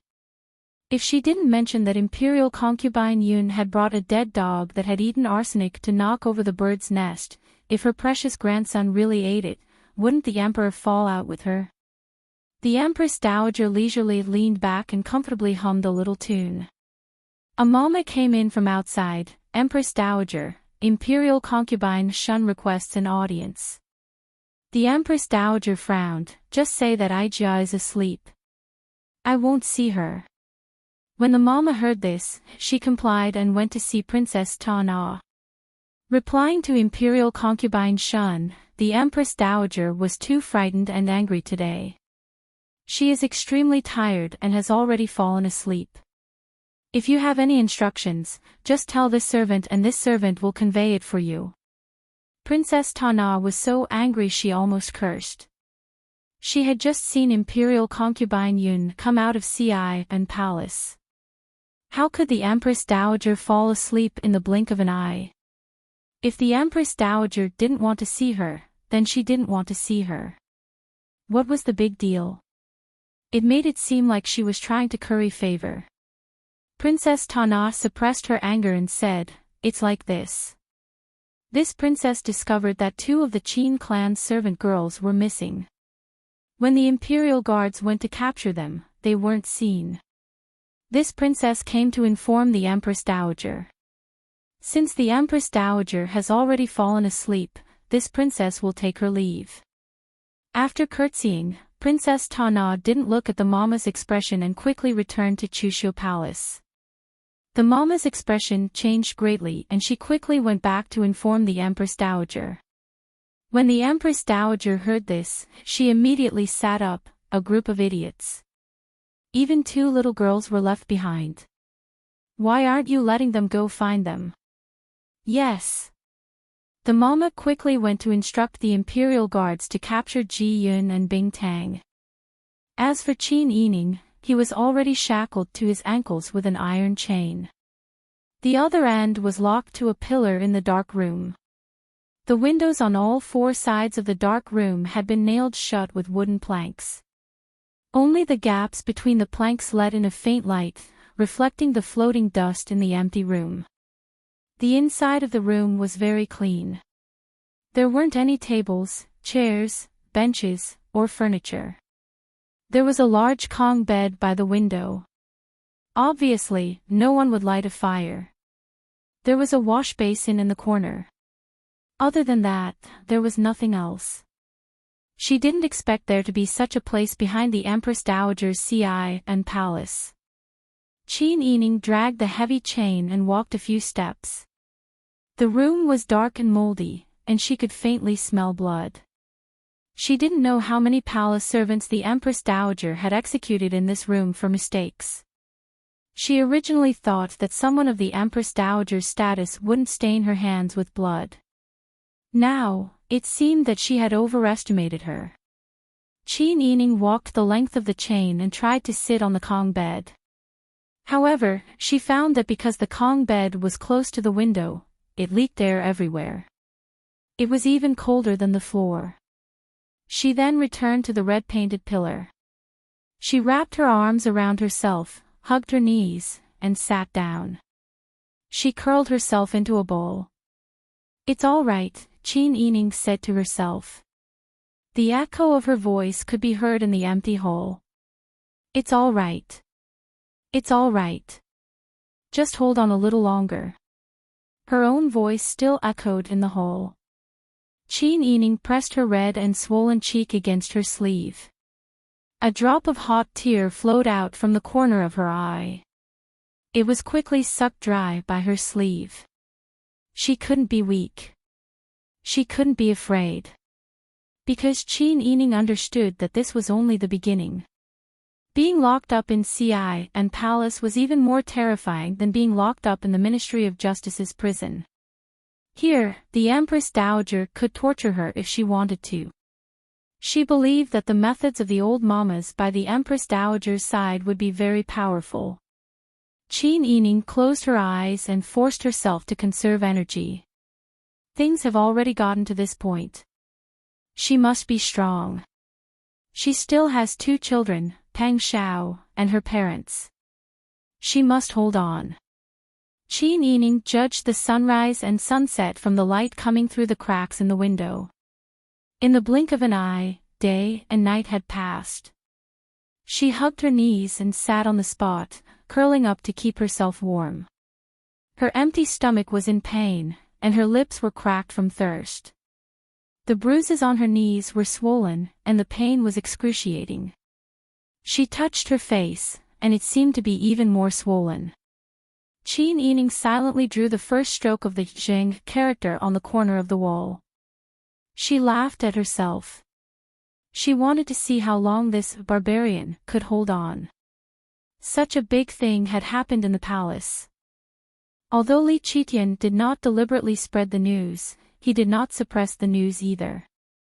Very quickly, the court officials and nobles knew that the Prince Zhongshuan's consort wanted to harm the imperial heir. In the eldest princess's palace, Li Helan had just changed into a new magenta spring dress when a servant girl excitedly came to report, "Eldest princess, eldest princess. The prince consort is here." Li Helan's face lit up when she heard this. She hurriedly looked at her hair ornaments in the mirror. After confirming that her appearance was impeccable, she stood up with a smile. Ji Ziyu was wearing a black crossed-sleeved shirt. His black hair was tied up high behind his head and draped over his straight back. His jade-like face was expressionless and his handsome face was as cold as ice. You're tuning into the LoveLore Library YouTube channel. We're so grateful for your support and don't forget to subscribe to join us on this incredible journey through captivating stories. Your generosity through donations truly makes a world of difference, as it's the primary source of revenue that allows me to expand and enhance this channel for you. Thank you from the bottom of my heart for being a part of this adventure.